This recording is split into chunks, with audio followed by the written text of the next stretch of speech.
never brought closure to the death of Malcolm X, to the point that his daughter said, to hell with it. If the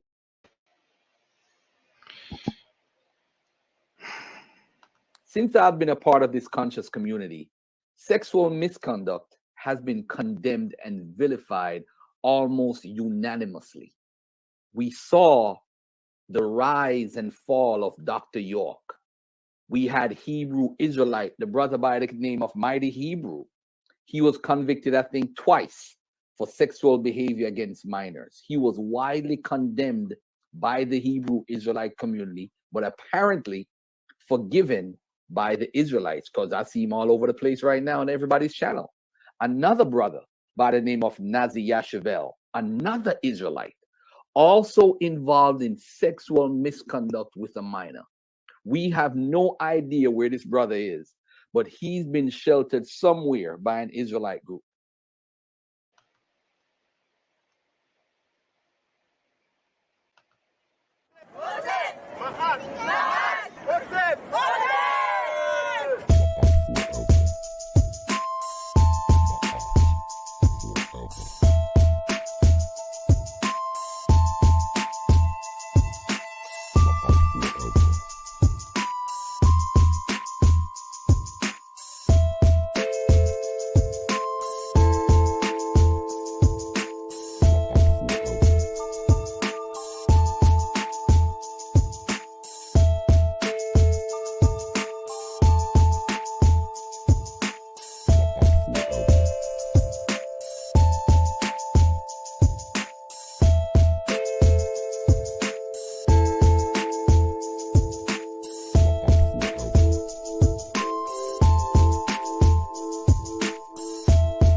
The Proto-Semitic Allah burning down tells us was a black God represented by a black bull whose hide denoted his black skin. Here's the picture that he showed on the screen. It's a deity El, the god El. Pay attention to the crown or the headdress, if you will.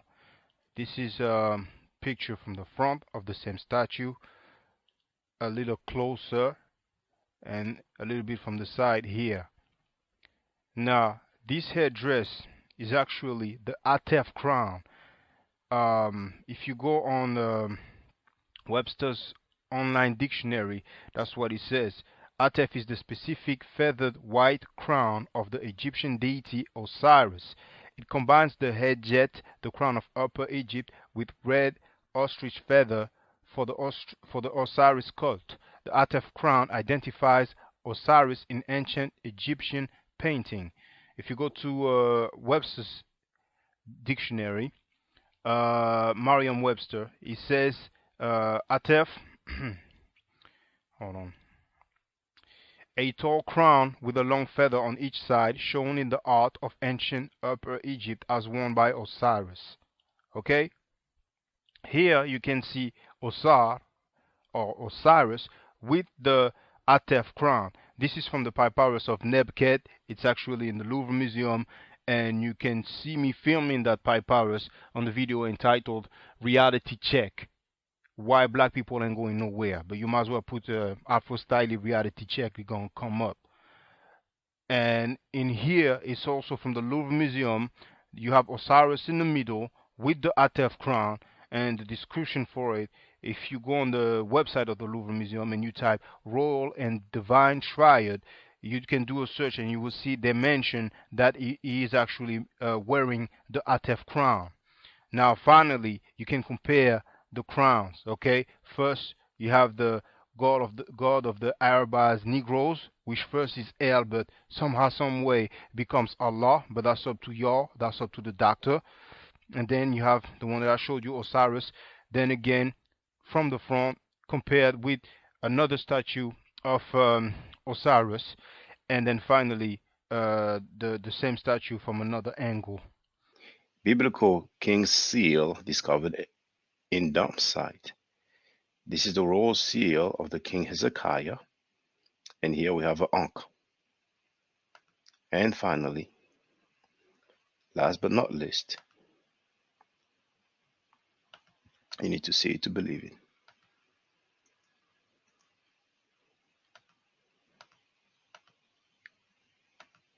The God of the Bible. El slept in his own dung and urine. This is Ugaritic narrative poetry, page 195.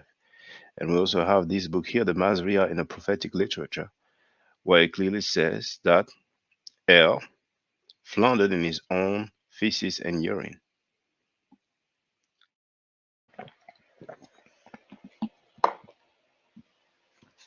Hotep Senuhena Senut Itiren Ishakan Gukemet. I hope you're doing well.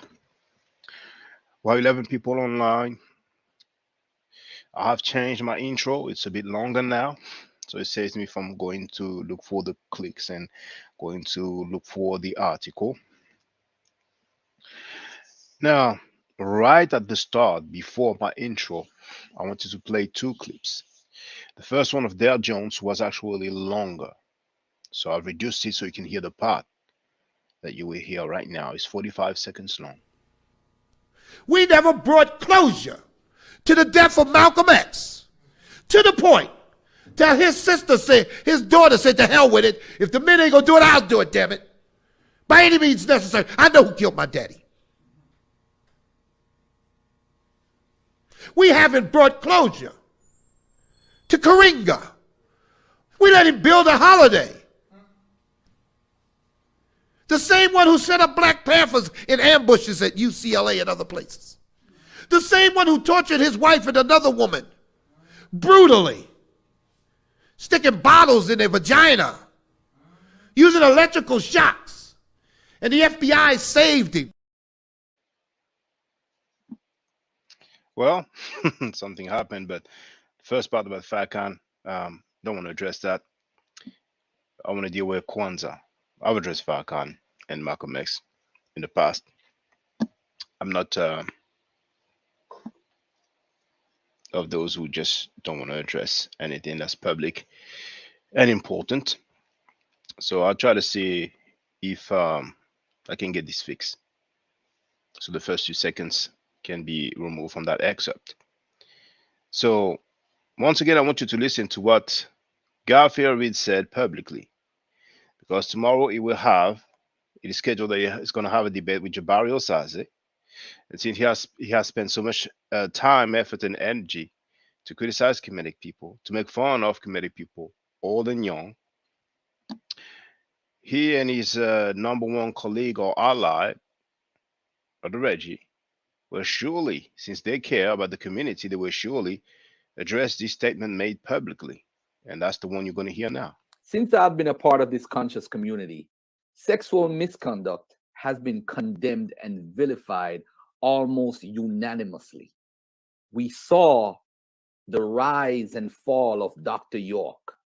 We had Hebrew Israelite, the brother by the name of Mighty Hebrew. He was convicted, I think, twice for sexual behavior against minors. He was widely condemned by the Hebrew Israelite community, but apparently forgiven by the Israelites, because I see him all over the place right now on everybody's channel. Another brother by the name of Nazi Yashavel, another Israelite, also involved in sexual misconduct with a minor. We have no idea where this brother is, but he's been sheltered somewhere by an Israelite group. All right, you heard it. If I didn't say it yet, the title of this video is Raping is Accepted by Pan-Africans and the Conscious Community. We have two cases of individuals who made public statements regarding some rape. And the amazing thing is that Pan-Africans at large defend those people, particularly Karenga, because of the celebration of Kwanzaa. Over the years, we have seen people stating publicly that they don't care about what Karenga did.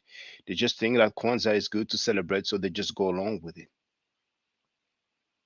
And my question is, if it was your mother or daughter or sister or girl cousin or niece that was raped allegedly, or let's say tortured, because some people would say, well, the rape has not been established because the records of the trial has miraculously disappeared. Dale Jones, who's no longer with us, made those statements a long time ago. He probably had some information. But what is attested, what is not disputed, is the torture. That's the reason why he went to jail. So if it was your mother or daughter, niece, cousin, sister, I was tortured by Karenga, would you still celebrate Kwanzaa? I want all those who celebrate Kwanzaa to answer that question. And I encourage you all to ask them this question. If it was the only 2 cases of rape, I guess we will be living in a world that is not so bad. But there are so many cases of rape. Many times I've been telling you that Pan Africans, the French speaking Pan Africans, particularly those in France, they don't have kind words towards me. And that is because they have a few rapists and pedophiles that they are defending and they have been defending. And I was never down with that. So they will talk a lot of things, but most of the time they will not say it publicly. You have seen how many times, how long I've been live streaming. Now, just in the last couple of days, I have not put the invite link to get on the platform. But for 2 to 3 years, I've been putting the invite link so everybody could get on the platform, and I wasn't screening the calls. There's a brother from who lives in France who came in not long ago, and though you don't understand the French, he was saying that he supports me and he appreciates me because I did not go along with all the BS. And if my subscribers, I mean, not just the subscribers, but the people who are members of the platform, because if you don't know by now, you do have the link here. It says only members can post in the chat. Here's the link to join. So it's not just an issue of being a subscriber, but being an actual member of the channel. And it is Google who's in charge of that. Meaning that I don't know about your last name. I don't even know about your first name. See, we have Amunmin Ra Sut Atum, who is a member and who has put that fist up. So I don't even know your first name if you register, if you become a member. I will not know your address. I will not know which place, city, or even country you reside in. I will not know your email address, no phone number, no payment details. All of that is handled by Google or YouTube if you prefer. So feel free if you feel like supporting me. It will be appreciated and helpful. Now, in the meantime, there is a Cash App and a PayPal address that you will find in the description of the video. So if some of my members ask that I share the link, then I will do it with no problem. So there's a few other stuff that I want to show you.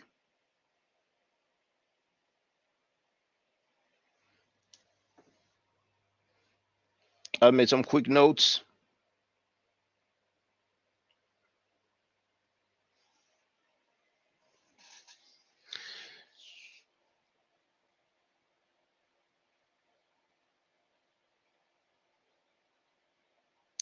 You know what? I'm going to share the link. Because on this one, I might have some people who will say, oh, I wanted to get here, give him that work. I wanted to stay publicly that I defend rapists and pedophiles, but he didn't give me a chance to.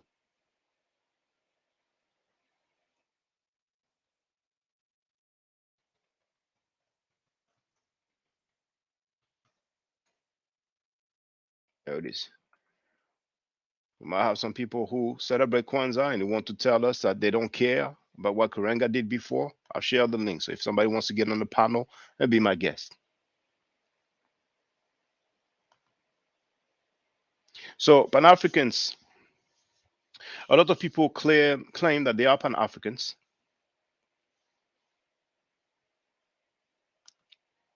but they are not members of any Pan-African organization, just like we have people who claim to be Kemetic. And not only they are not members of any Pan-African group or even movement, but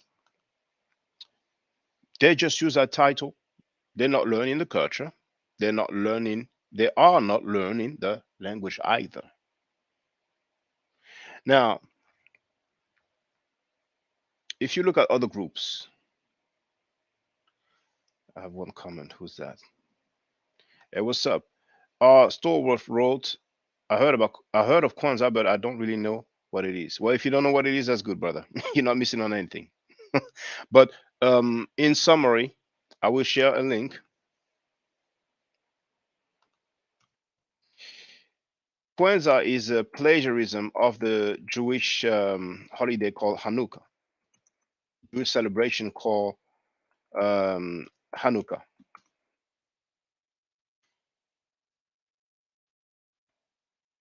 And the guy who tortured black women copied it, put some red, black, and green in it, and people have been celebrating Kwanzaa ever since. So here I've shared the link here. It's quite a long article, and even when they realize, because most of them don't know, that it is not an African celebration, that a Jewish festival or holiday was copied, they are still in denial. So we do have some people who claim to be Kemetic and they are still Abrahamic. I think it is oxymoronic.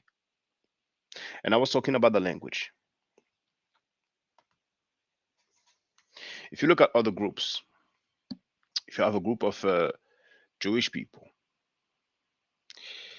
you will definitely find some who are familiar with the Hebrew language. And at least the leaders or the elders of these groups will be familiar with the language. Amongst Muslims, many people will be familiar with the language, particularly the leaders of the groups. Now, with the Christians, I would not say that most people are familiar with the Greek, but the leaders, some of the leaders will be familiar with the Greek and the Hebrew, maybe. Now, when it comes to the so-called Kemetic people, the majority of Kemetic people are not familiar with the language. And it is safe to say that the majority of the people will not even be able to recognize or to read the glyph that stands for Hotep. It's a single glyph. You put Amon Ra in Medunetia or hieroglyphic, they will not be able to read it. You put Ptah, they will not be able to read it. You put Aset or Isis, as the Greeks call her, they will not be able to read it. It's a title like a badge of honor. And we've had Pan-Africans for a very long time who've been carrying that badge of honor. They feel like by just stating that they are Pan-Africans, it makes them respectable people, people who are down for the cause. And my message is mainly geared towards young brothers and sisters. Do not be misled. I don't recommend that you roll with Pan-Africans. Now, don't get me wrong, there are some good Pan-Africans. Just like there are some good police officers. But many times, some police officers are aware of the wrongdoings of their colleagues, and they are not saying and they are not doing anything about it.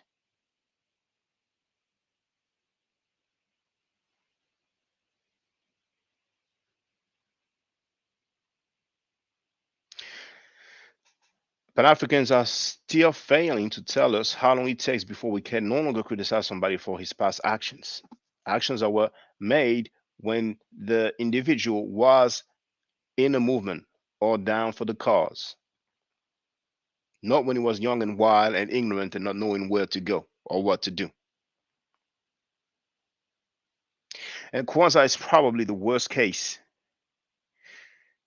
or the greatest example of the hypocrisy of these Pan-Africans. They are defending Kwanzaa just because they've been celebrating it, not knowing that it was a plagiarism of Hanukkah. And because they are celebrating it, they are finding all the excuses in the world to continue celebrating it in good conscience. All the while, particularly for those so-called Kemetic people who celebrate Kwanzaa, which is once again a Jewish celebration, plagiarized, they have the nerve to tell people, many Christians, that celebrating Christmas is not a good act. The irony. If it was rape alone, it would still be messed up. But on top of rape, there's a lot of stuff. I mean, stealing, lying, all kind of messed stuff. Now, Amun wrote, I think they know money behind it. Well, indeed, I was about to touch on that. A lot of these so-called Kemetic people who are Abrahamic, ultimately, who are celebrating, let's say, an Abrahamic tradition, they are making money every year with Kwanzaa, and they have no integrity. So even when I'm telling you, ask people around, do the test. And for those who don't know, once again, the link is here to whoever wants to get on the panel.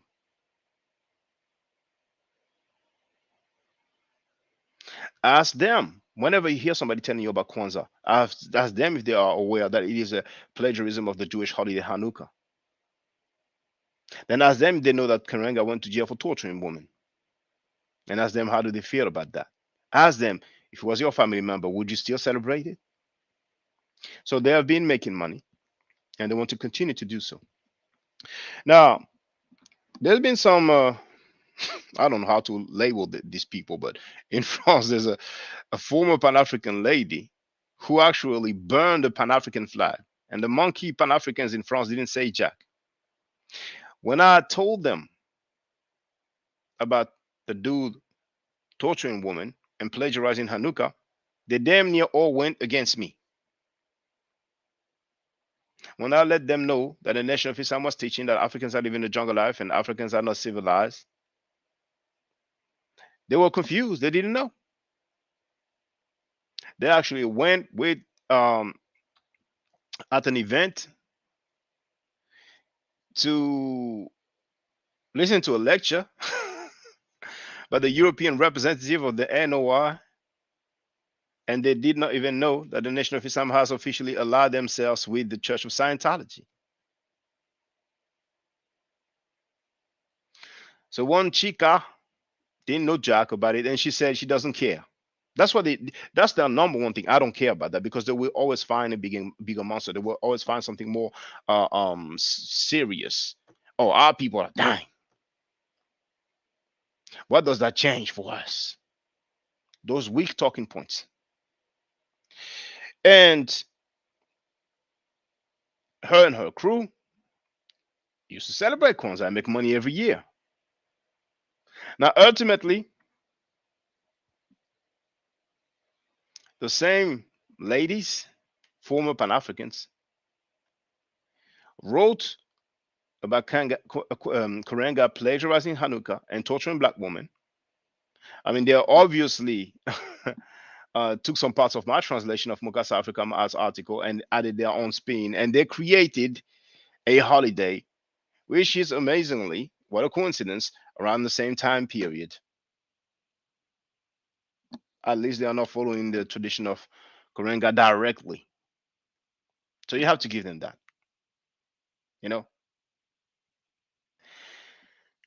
the rest don't have the courage to change. They feel like it is established, just like the Abrahamic believers.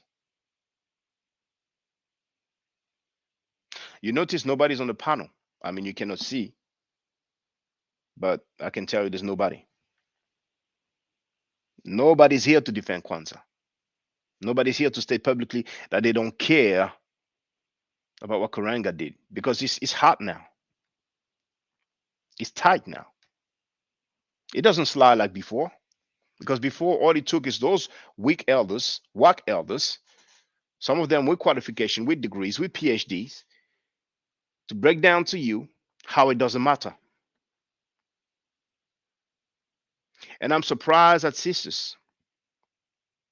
Now, some sisters went through it, some through gang so-called initiation, because in some gangs, they don't just jump you in. Some gang, the lady will have to sleep with a or several men. She might not know all the time. Some of the time they know. Sometimes they don't know. It's a surprise. And they might not just go willingly go along with the program. Some went through it at work, or when they joined some different groups, sororities. There are some traditions. You might call it hazing. Well, ultimately, there is somehow, some way, some cases of rape. It might not be um, penetration with private parts, but it might be penetration, like digital penetration, or with some objects. I mean, as a matter of fact, even grown men, even grown men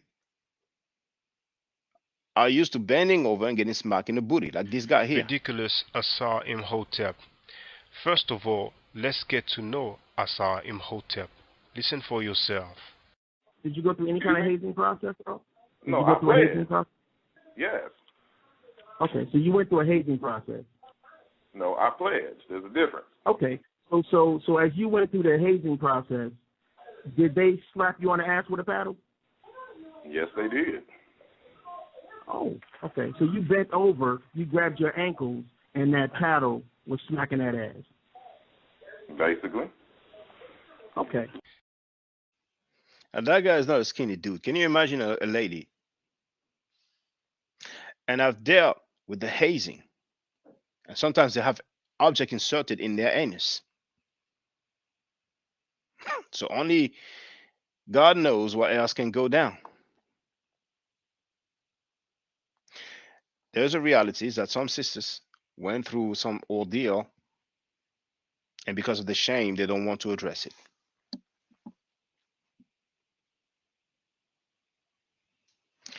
And sometimes that's the reason why some ladies are feminists and anti-men, because of the trauma that they went through. And sometimes the people who abuse them are part of some groups. They are kind of popular in certain area, or they are dangerous. So they won't speak out and won't criticize them. They might even greet them. I'm aware of some Pan-African ladies who got sexually abused. They go to those marches and movements and they say hi to the guys who abused them. Or they don't say jack. But then they're going to criticize African leaders, African heads of states. And when white people rape, they will speak out against it. But when Pan Africans rape, they won't say jack.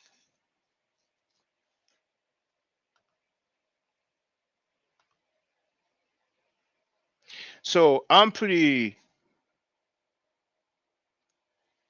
curious to know, after Garfield and Reggie have been banging on Kemetic people for about 2 years, will they have priority and address what's important? Or maybe for them, rape is not important. The statement was made publicly. He said that the guy, he said he thinks he was convicted twice, which means that he was convicted at least once. He said that publicly. Now, the guy wasn't there anyway. And the funny thing is that the guy that he talked about was kind of defending Garfield. I bet he doesn't know Garfield said that. I bet he doesn't know Garfield said that publicly when he wasn't there, because he came up with a new rule that when you talk about somebody, the person has to be there. I don't know where that comes from. I'm talking about what was stated publicly.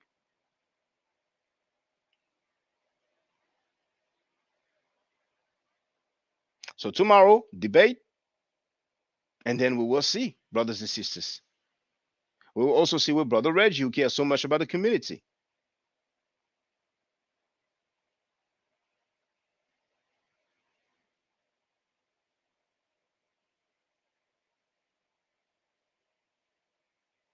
Let's move on and listen to this.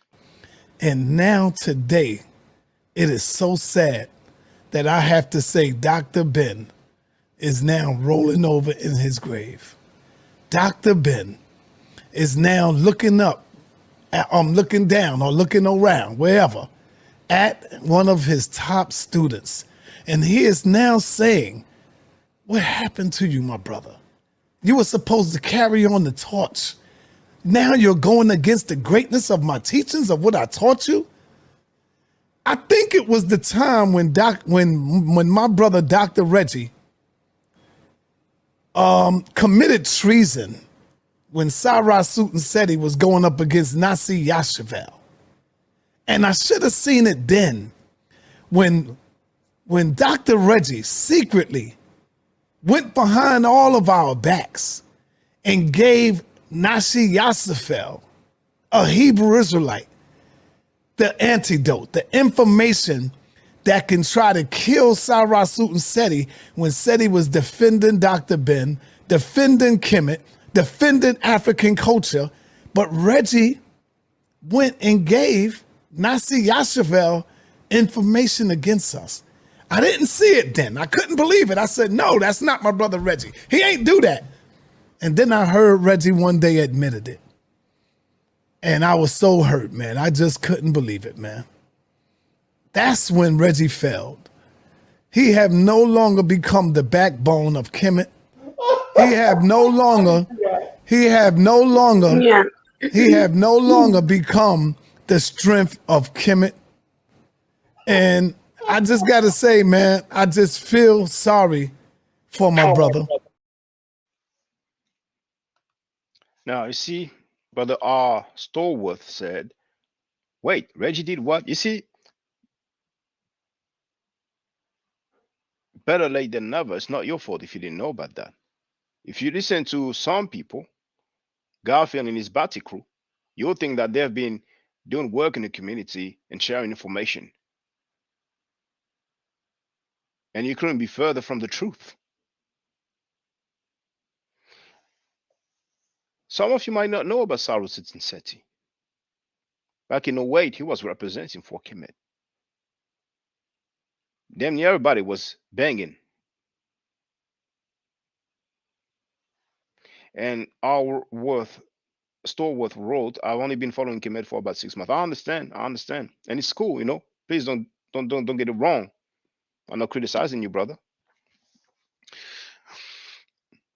So back in 2008, South Sudan said he was representing for Kemet. And there were so many groups who used to go against him. I would say my main disagreement with South Sudan is him claiming that the method lecture has not been deciphered when we have it on tape. And actually, it was that debate that Sanedo talked about during the question and answers. You can find that debate on Smash Rockwell's website, YouTube channel. If you know how to search within the channel, you go on Smash Rockwell's. Actually, I'm going to share it. It's going to be better, quicker, easier.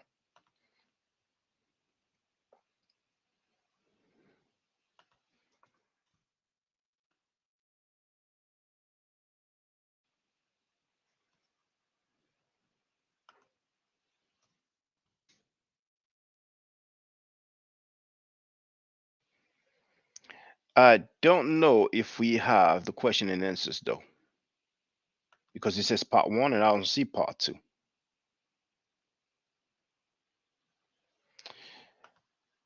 But for all purposes, I'm going to share the title and the link in the chat so you have it.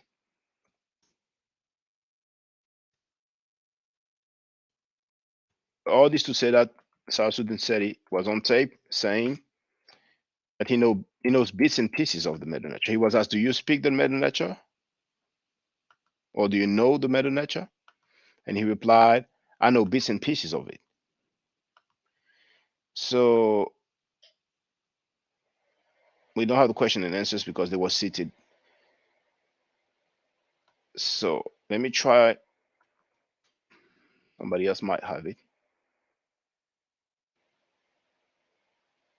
I don't see it. No, it's a shame.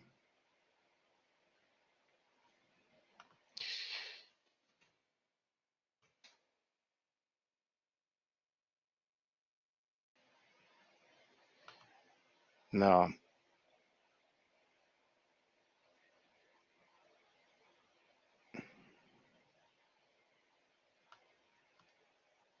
I'm still looking, just in case.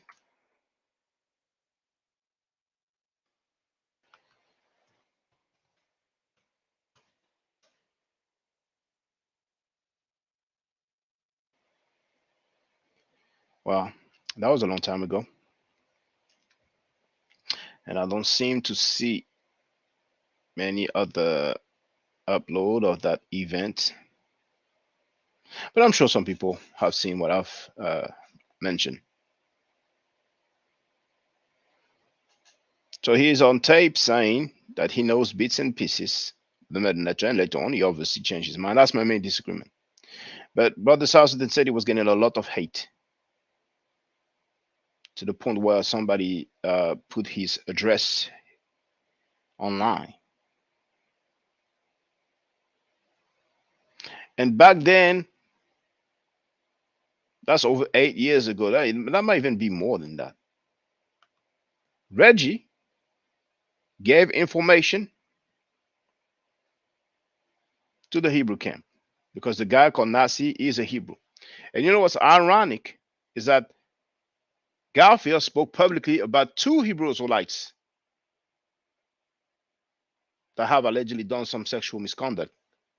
And listen, who's the other name? Since I've been a part of this conscious community, sexual misconduct has been condemned and vilified almost unanimously.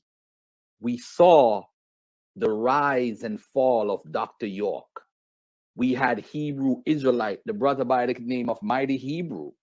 He was convicted, I think, twice for sexual behavior against minors. He was widely condemned by the Hebrew Israelite community, but apparently forgiven by the Israelites, because I see him all over the place right now on everybody's channel. Another brother by the name of Nazi Yashavel, another Israelite, also involved in sexual misconduct with a minor. We have no idea where this brother is, but he's been sheltered somewhere by an Israelite group.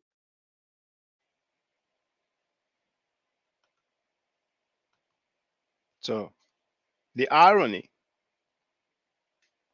is that the same guy that Reggie gave information to is a guy that Garfield has is a guy who, according to Garfield, has done some sexual misconduct against a minor. You see how funny life can be sometimes, the life circles? But did Reggie open his mouth?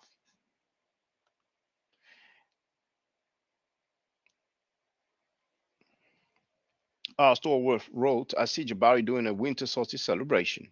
And Amun Min wrote, break down a couple of Kemetic celebrations we celebrated in antiquity. So,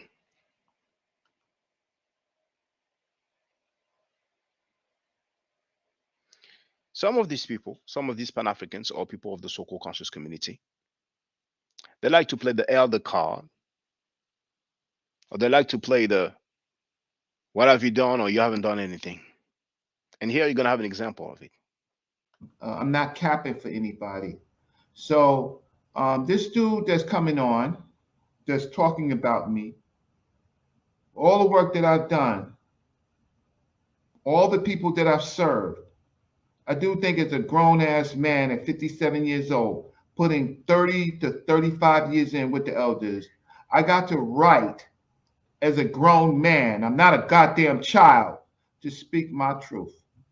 But this dude that you got right here, this dude right here, he ain't did nothing for the community. He ain't did a motherfucking thing for the community. I did the same thing you did. You ain't did shit. All right, hold on, Reggie. Be polite. Hold on, Be Reggie. polite. So now on, he Reggie, wants to don't lose it. Don't now behave he like a wants to come savage. on. Okay, Don't I'll behave take like my a barbarian. language. All But right. he wants to come on And you know, Sonetta, he don't like nobody. He don't even like you. So you didn't even look him up. But he talks about everybody. But you forgot, you didn't look it up. You're so busy thinking that he's gonna bang on me, but he don't like nobody in the community. Reggie, you know already everybody talk about me, even the niggas I bring on, man. Okay, So that that's fine. my But I skin want is to not let you like know. y'all's, man. I'm good with it. I'm all right. The brother's all Oh, right.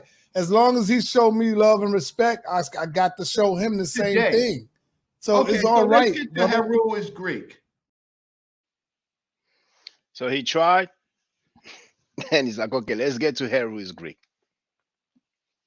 And the irony, if you go back and you see who left the comment, it's the first of the two guys that Garfield has stated publicly have allegedly done some sexual misconduct against a minor. Isn't that ironic? So Reggie went out of his way to say that I don't like anybody. What Reggie doesn't really want to address is that, and you see once again how life is ironic. Remember Karenga?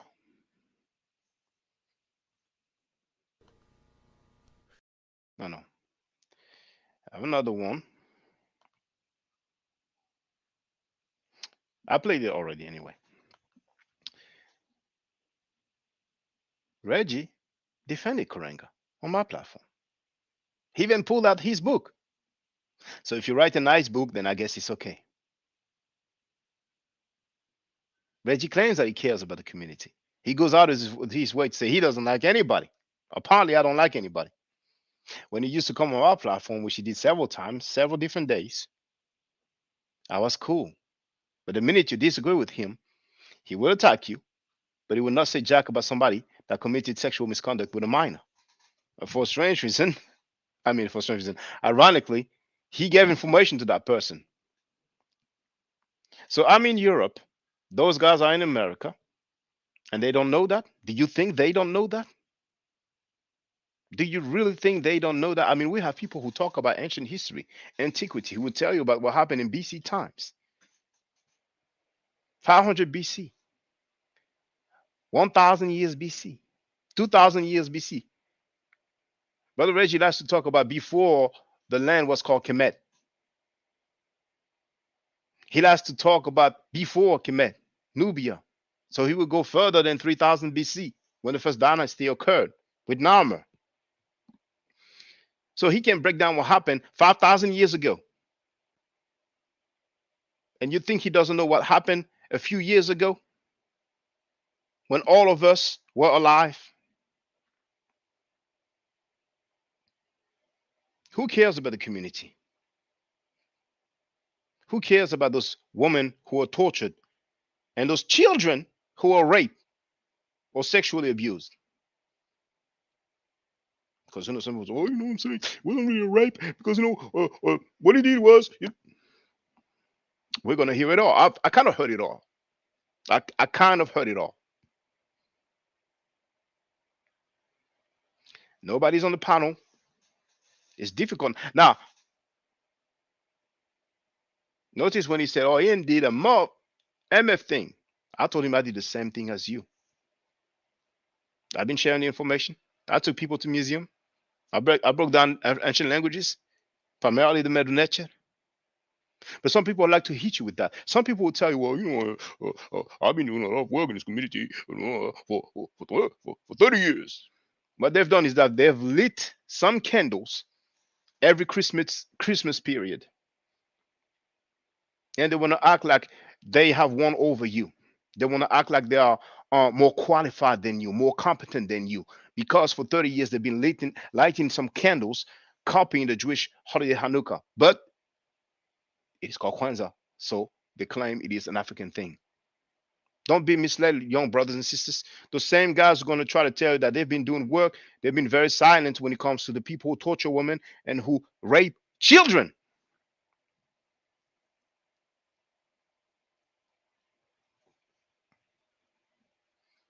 So I'm sure that with all the energy and the time and the effort that they've put, dissing Kemetic people, dissing elders, They will surely address the people who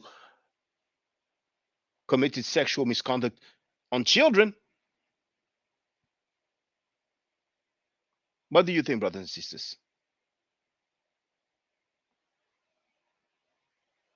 So, Pan Africans, the rape of adults, the rape of children, stealing, lying, all of these goes.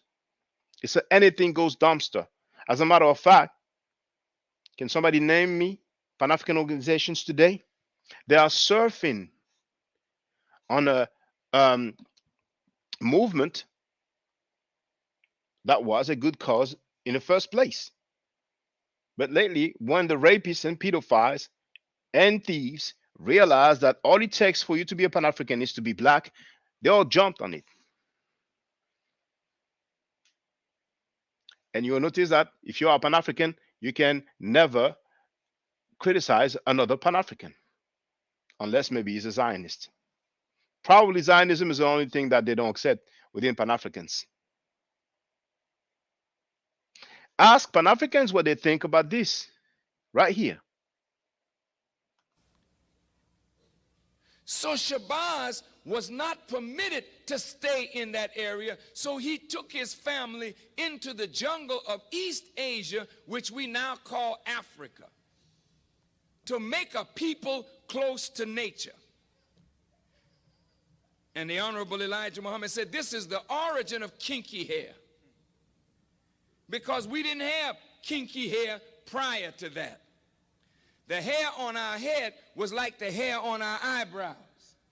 The hair on your eyebrows straight, the hair on your head is not the same as the hair on your eyebrow. But the hair of every other people is the same as their eyebrow. Your eyebrow straight, your hair something different. Wouldn't you like the hair on your head to be as straight as the hair on your eyebrow? That's why you so busy frying it. That's why you so busy pulling it. Because your nature tells you that the kink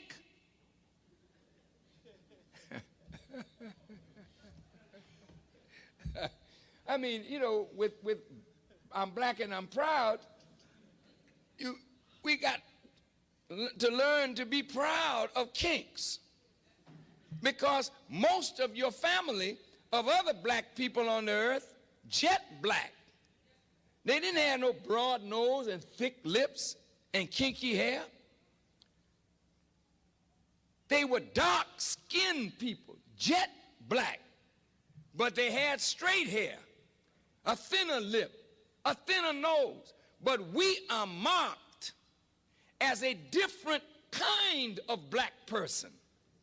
And we were rejected and despised, not only from the circle of the gods, but we were despised and rejected by all the other dark people of the earth. This is why today black people with kinky hair and broad nose and thick lips are rejected in every society. I want you to hear me well tonight. Yes, sir. Why are we rejected? Because the essence of beauty is in obedience and submission to God. And the essence of ugliness is when you rebel against God. And when you rebel against God, in your rebellion, you are marked with a certain mark of your rebellion, which is the disfigurement of your internal self, which manifests in the disfigurement of your external self.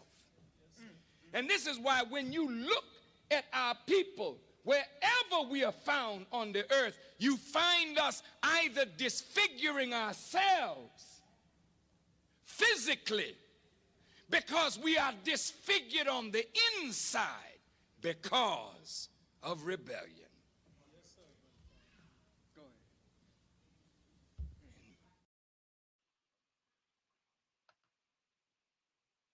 And Moon wrote shaking my head.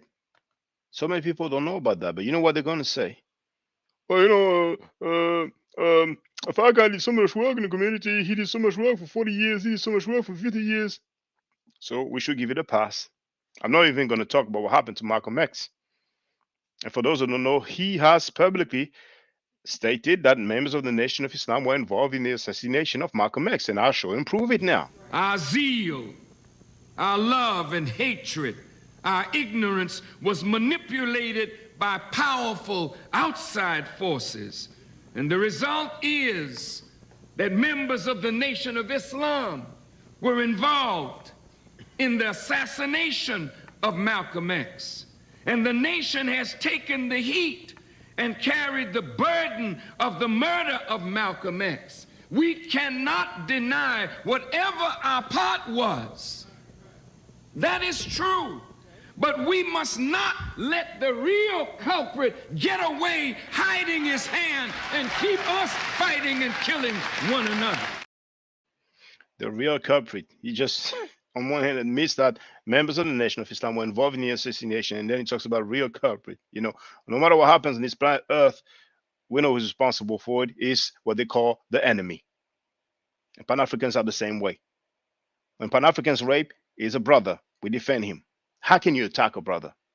When a white dude rapes, they're going to criticize him. So, the disfigurement of your internal self, which manifests in the disfigurement of your external self.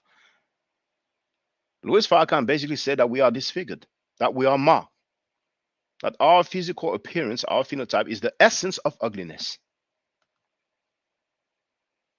So, lost brother Amun mean, but you ask around, particularly those Pan-Africans, they would defend and make excuses. And this is the teaching of the Nation of Islam. It's not the teaching of Louis Farrakhan. He put his own spin to it, but that's what Elijah Muhammad thought. I cannot rock with that. If they want to rock with that, they can. How are you going to be Pan-African, pro-Black, or African-centered, or conscious, and you're going to make excuses for that? I call that self-hate teaching. That's how I call it. To me, that's what it is. To me. For y'all, it is supreme wisdom. Oh, I've seen a few people drop now in attendance, but it's cool. I'm used to it. Because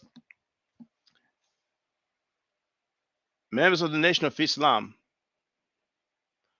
they don't really proclaim to be Pan-Africans, but the Pan-Africans have been bootlicking them for the longest. So a lot of time they like when they see situations going on, you know, between different factions of the Black community, as long as we don't address their stuff. Malcolm X was assassinated. And one of the greatest lies I have ever seen is when Farrakhan had this speech. Malcolm X, 28 years later, what happened? When he talks about the so-called wives of Elijah Muhammad. And once again, I will never say it enough. And I've shown it. You have it on my website. You have the website address right here. You go to the bottom of the page. Make sure you add /English at the end of this. AFROSTYLY.com/English. You actually have the URL I just said in the description of the video, probably the last link. So scroll to the bottom of the video and you click on Nation of Islam, teaching of Elijah Muhammad, and so on. And when you scroll down, you will see the newspaper dated September 11, 1964, if I'm not mistaken. And you'll see the minister, I think his name is Isaiah Kareem, who labeled the woman who accused Elijah Muhammad of being the father of their children prostitutes. So in their own newspaper, they were prostitutes, but 28 years later, they become wives.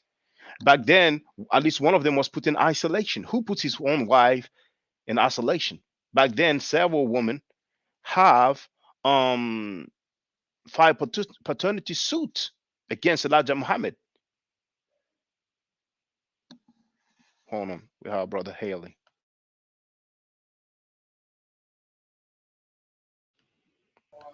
Brother Haley, Hotep sent E. How are you? Yeah, I'm not bad. Just I'm just here vibing. So I don't know. I was waiting to see if somebody would come on this panel, to jump on this panel to see what what's going to happen. But I don't seem like anybody's really jumping on. No, I'm not surprised at all. But I thought, you know what? Let me leave the link because they'll probably, the thing. See, brothers and sisters, when we listen to the people of the so-called conscious community, they're down for whatever. They would have done everything. If they talk about somebody that had discussion, if it was me, I would have done this, I would have done that.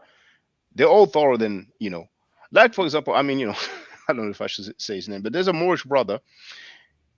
He's always been like that. If you listen to him, he'll tell you that everybody else is light work. Say that he's going to embarrass so and so. I'm sorry. You're getting with somebody that's very familiar. And that this word sounds familiar. But then when it's time to show and prove, we don't see anything. So just for the record, I've left the link and everybody's free to get on the panel. So they will not have I wanted to come and break it down. I didn't know what's up. They know that it was wrong. So that can be. All right, bro. Check you later. Yeah, my big brother's birthday is today. Just stop by. Well, that's good. He's 65, but his old broken up. He just told me he's got herniated disc. It's got sciatica in both legs. He also has other problems. Oh yeah, he has serious problems. He's not been sleeping. I called him this morning. He's sleeping. Give thanks. But he was yesterday up on his son's roof, painting that roof. By himself, which is crazy as heck. He didn't need to do that there. But like I said, 65 and still get strong and wrong. But he's all good, my big brother. But so now back to your subject. Yeah, that's this thing about the Pan-Africanists, the thing about, but actually, like I told you before, even in Bermuda, they have that type of social thing happening, you know what I mean? Very interesting, very, very interesting in the Black communities, but this thing with Kwanzaa, because like I said, I heard about it years ago, that thing you done from Dow Jones, which I can play, still haven't got down to that part yet. I'm still working on that. But when he said that, because I tell you that he done that because you said the evidence has been tampered with, or the statements have been tampered with somewhat, but he did get to jail. But the violation that he did to the women with the penetration of the orifices like that is, for me, I was not well known. So even here, it's not really big, but it's definitely very much recognized, the Kwanzaa celebration. But like I said, for myself, learning it many years ago, not of that, but of Ruan Karanga, what they'd done, I never really could take to it, because I always every time I think about it, that's the image that comes to my face, and then, like you said, with the other elements of it being, as you say, plagiarized from the Jewish traditions, whatever that is, because I don't think the Jews actually have any traditions. But anyhow, not in Black Jews, but still, the whole thing, even around the Christmas time, because it gives undue recognition, because it really doesn't recognize the solstice. Hanukkah has nothing to do with the solstice, which is anybody can do. Like the brother Jabir just done the solstice celebration. I haven't watched that as yet either, still. But that whole thing around it, if we're gonna highlight this time of year, I think hell, bonjour, that girl. She loves your vibe. She loves your vibe.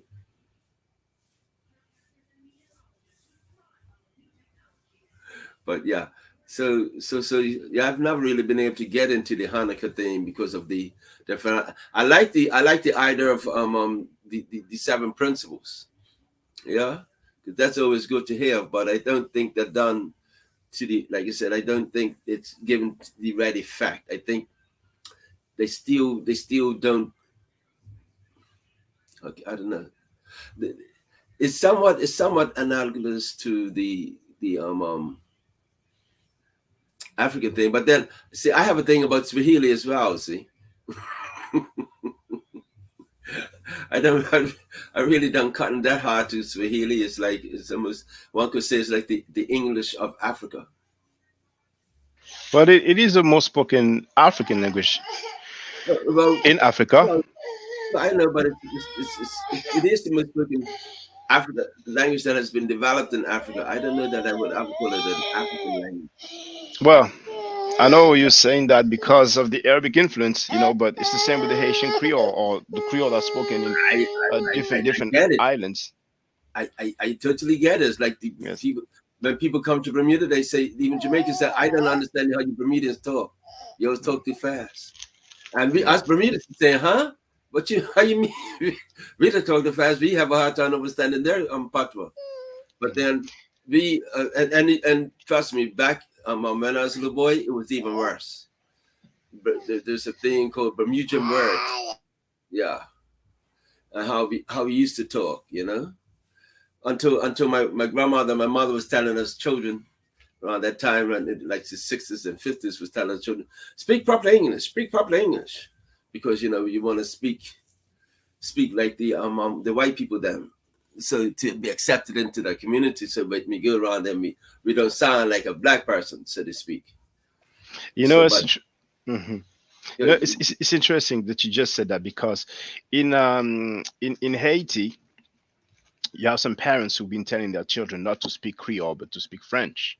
And I know personally a brother who's from Africa, and when he had a child, I was like, "Oh, you're gonna teach her, you know, your mother tongue?" He's like, "No." I said, "Why?" He said, "Oh, I don't want to. Just the English with you, you know." So we yes. kind of have that mentality. But when we look at all the other ethnic groups, usually, if they know their mother tongue, they will speak it to their children. You know, because it's Yeah. not even something that you have to teach. Just by speaking it, your children pick it up. My parents did not teach me Haitian Creole. They spoke to me in Haitian Creole, and I can speak the Haitian Creole. Automatically speak. But You know, same thing happened. Same thing what, happened what, to the Portuguese people in the Zani, you know. The similar thing happened to when they came here, because I'm sorry.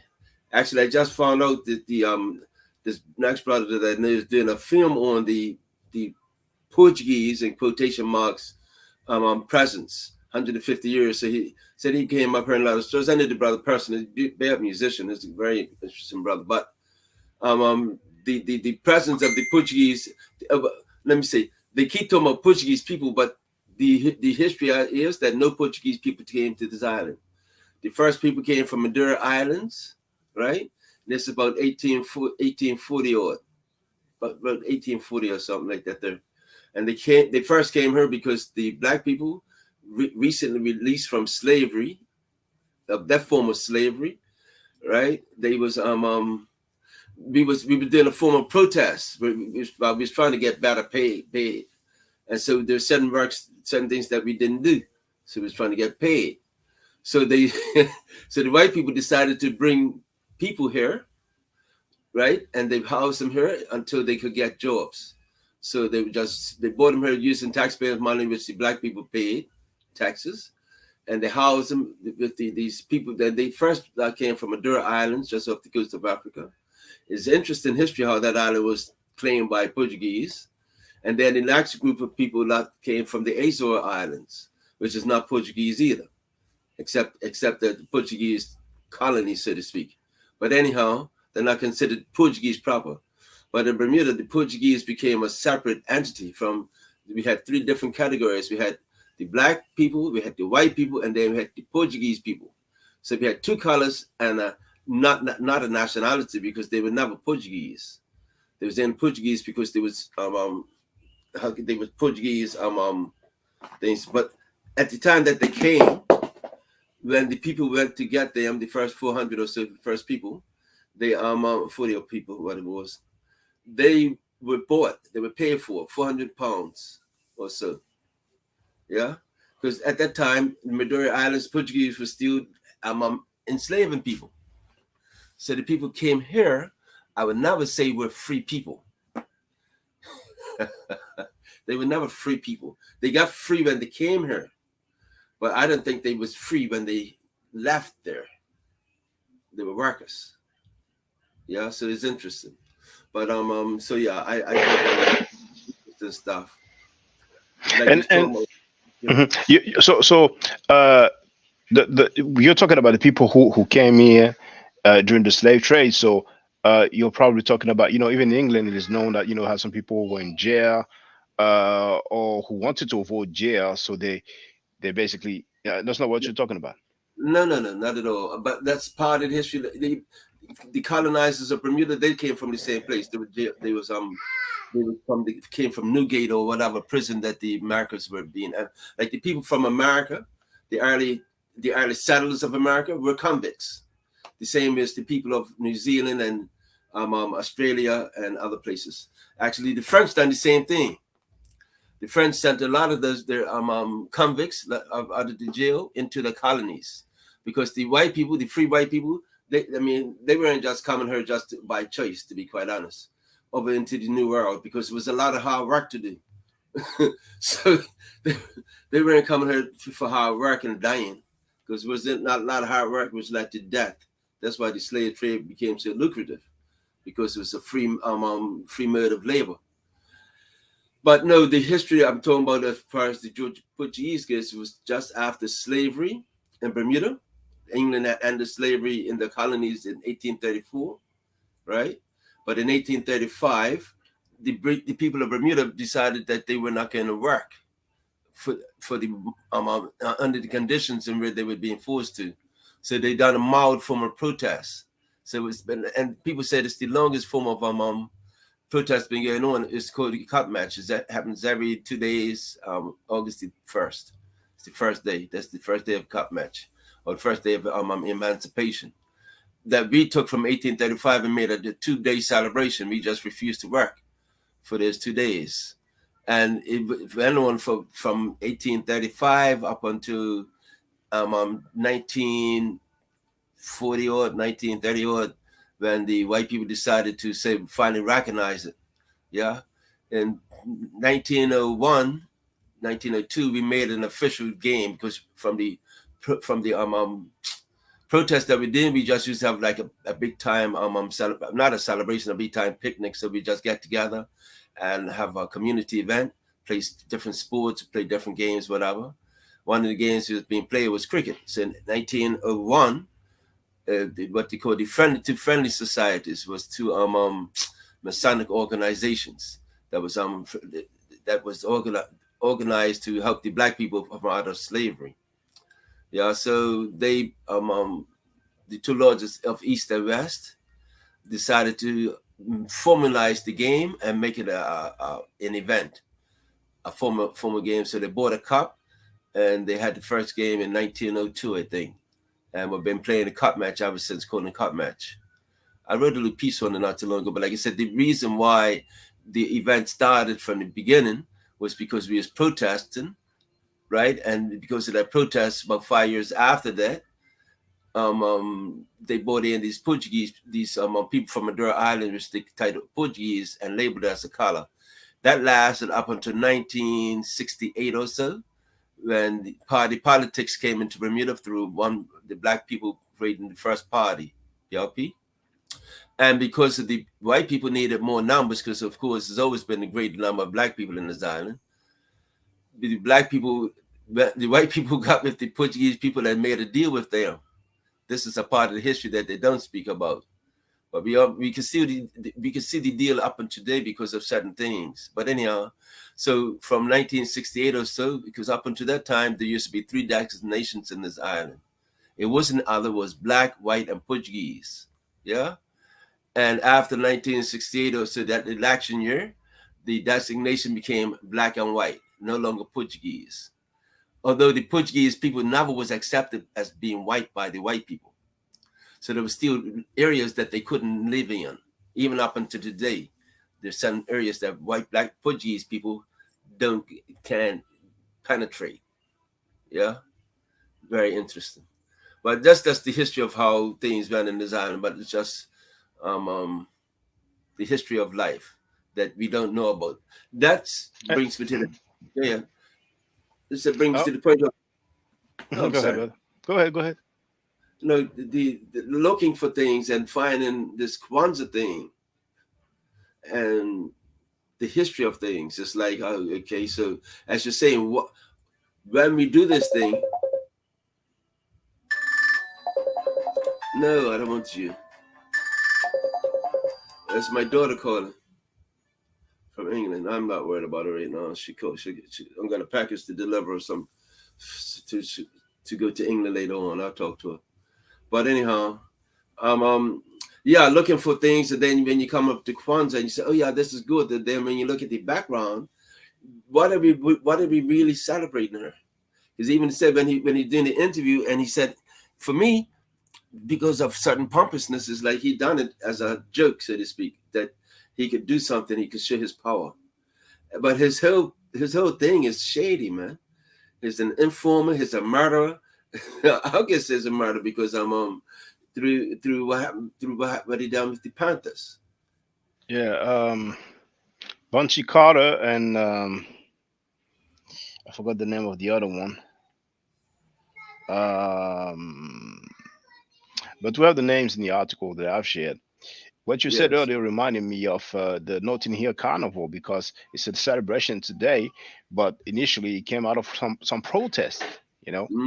And you know, just a piece of correction. It is true, like you have said.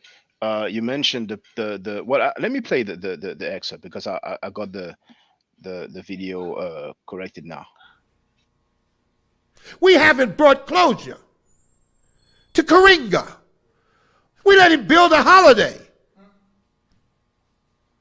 The same one who set up Black Panthers in ambushes at UCLA and other places.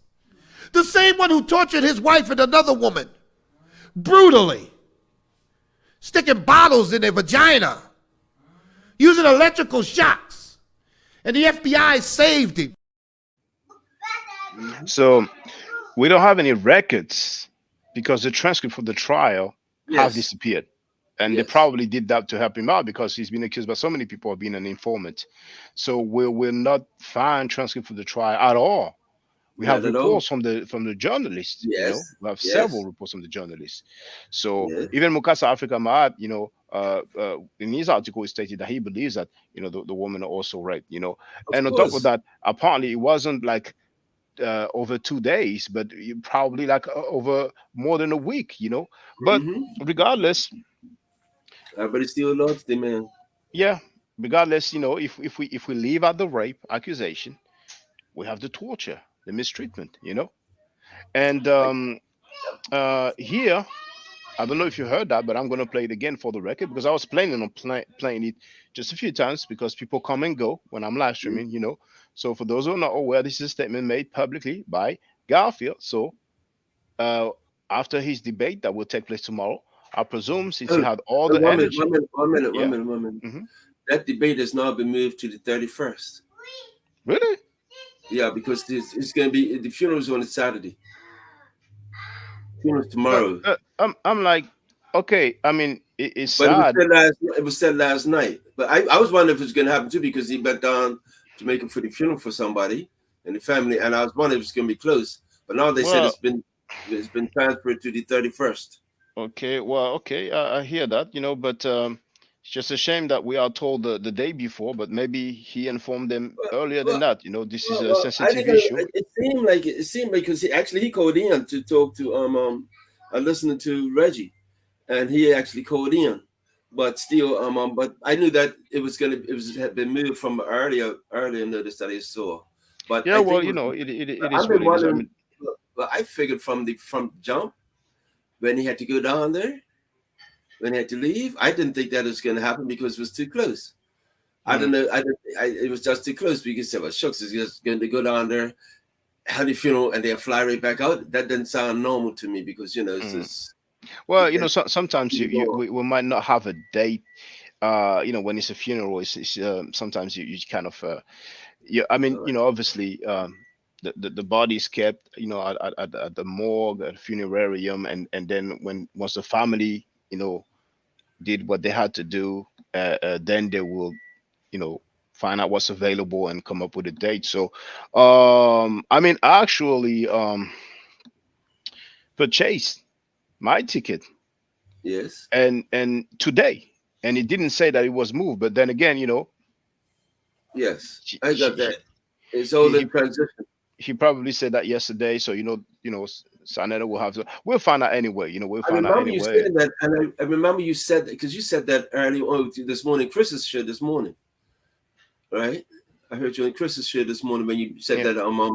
that you was gonna watch it. I remember we talked about that early on too, that you was probably going to check it out. Yeah, I was And making my mind up. right, and then you said this morning that it's going to be tomorrow, and I said then, oh, Chuck, I know that it's been changed. Yeah, exactly. I didn't know, but but okay, well, we'll see what's up on the 31st, yeah. But anyway, let me play that audio here. Since I've been a part of this conscious community, sexual misconduct has been condemned and vilified almost unanimously. We saw the rise and fall of Dr. York. We had Hebrew Israelite, the brother by the name of Mighty Hebrew. He was convicted, I think, twice for sexual behavior against minors. He was widely condemned by the Hebrew Israelite community, but apparently forgiven by the Israelites, because I see him all over the place right now on everybody's channel. Another brother by the name of Nazi Yashavel, another Israelite, also involved in sexual misconduct with a minor. We have no idea where this brother is, but he's been sheltered somewhere by an Israelite group. So, since he had the time, energy, and effort to criticize so many community people,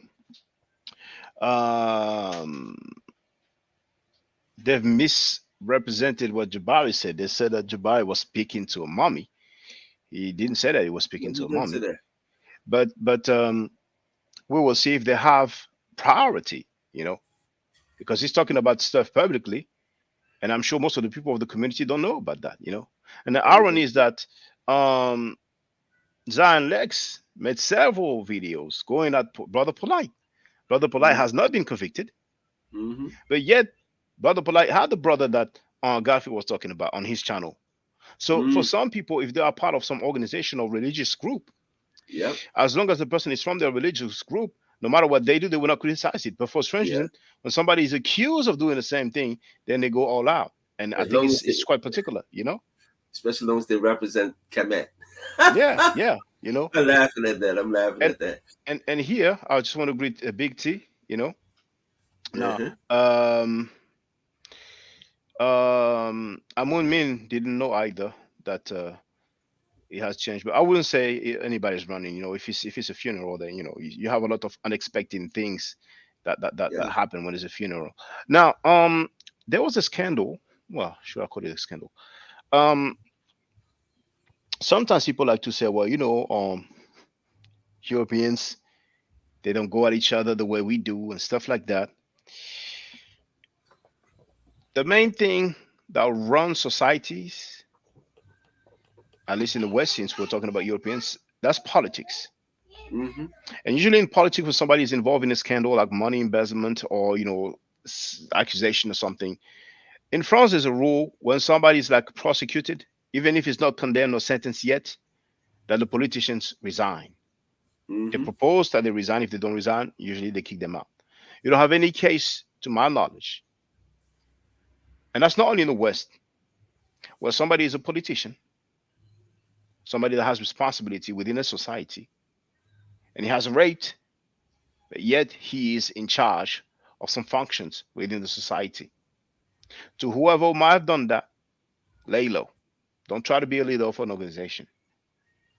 So, there's another thing I wanted to address. Yes. When I was on Scientology Studios, we had all these people who are many Hebrews were like talking about mistreatment. How did they call it? Human rights violation. So they are worried about the invaders who had to work as a punishment 3,000 years ago. But the children who are allegedly raped by some Hebrew Israelites, we don't hear them criticizing them. And what do they rely on? What do they rely on when they talk about this so-called slavery or branding or chattel slavery? Some would say it's not chattel slavery, but it's still slavery. You guys are doing semantic. You guys are presenting it as a utopia. What do they rely on? They have to rely on the hieroglyphic text. But at the same time, when we talk about the hieroglyphic, they have problems with that. They have issues with that. They claim it hasn't been deciphered. They are all over the place. If there was any case of slavery in Kemet, then what are the texts? And I've asked what the texts are. They don't have any. Somebody gave the name of one author. But go ahead, brother. No, I'm just gonna say even Zari Hawass, unfortunately for him, right? When they found the necropolis of the workers, showing and the records of the workers showing what they was paid and how they were treated, right? Shows that there is no such thing. And like you said, we're not talking about a model for the culture. In other words, it wasn't culturally done so that the culture is built up over slave labor, yeah, or indentured servitude labor. You know, I seen You a know. video where they show that discovery of the settlement of the workers, and I remember he saying people want myth. Mm-hmm. Now he feels like most Egyptians that the people who built the pyramids, it was them. It's the same lineage, and Such lies that it's well, it's on them, because if we state otherwise, they're gonna make all these posts and say, like they try to cancel Kevin Hart. They might try to cancel me if they feel like I'm saying something that they don't like, but they feel like some of them are scared that we're gonna claim Egypt, that we gonna want to take over, and they live very close where some people had their land snatched from them. So But they are, remember, but remember, yeah, again, but what I want to say is in the Quran, it's not as explicit as in the Bible, but they still yeah, share the same narrative. yes, they You do, know. they do. So So the so whole. so when he says, people want myth, I'm like, people is But they your do. religion ultimately, but Even like the sister the other night talking her interesting stuff about the how old the earth is and how we shouldn't be using the mythology that is being shown. But she said, well, she can make a separation between what she believes and what she can teach as far as creation. Not that it's different, because she says, well, what she teaching proves what she teaching proves the creation story, which is interesting. But so the mythology that they know is mythology for them is a reality, and hence the coming back to that thing where I heard you talking this morning, which is my entire thing for calling, because like I said, I was waiting for somebody to come on. Like I said, I don't really business with Kwanzaa at all, like that there in the least, right? I am and whatnot, but that fellow, his name you got wrong. What's his name? both Bowman, Yeah, Bowman. Dr. Yeah. Carl Bowman, PhD. Right. So I saw the first interview with that with Sonata and BJM, yeah, that guy there, who everybody's quite rightly saying is that he's got the nerve, well, not the nerve. He shares he shares what it's about. Yeah. because and the same thing in Bermuda too, that when it comes to white people, Go ahead, brother. black people have great respect for, but when it comes to black people, it's like, nah, not so much, right? So yeah, that whole dichotomy goes throughout the diaspora, right? In the sense of we're still under that mind control, like call that mind control. So but in there, because what brought it up in my mind, because I meant to bring it up before, is that you mentioned the same thing about the word Christian. No, I didn't know that you talked about Christian. I think you said Christian comes from the Greek. Oh, Christus. I mean, it depends how you pronounce it. Some people pronounce it Christus, but it's like I'm going to spell it. I think that's the way it is spelled. From Flavius Josephus Yes. Testimonium, yes, and Right. also from Tacitus. But now he brought up another person, sisters. Yes. Did you hear Tacitus. No. Slow down. He brought up Tacitus too, right? Mm-hmm. But there's another name, right? That he brought up. What's the name? Let me see. Sustus. Oh. 1 minute. I was looking because I had to go back and look for it again, right? And he was very, very much, he was lying. This guy lied. But when I say lied, it's because of certain things. Oh, that's the wrong one. What's the fan that I had? Ah, dang. Where's my fan? Give me a second. I don't know how. You know, I keep telling you I lose things. That's right in my. Oh, here we go. It's out on it. So in the first thing, because I don't know that you heard him. Did you ever watch that first the presentation with Black Jesus Minister?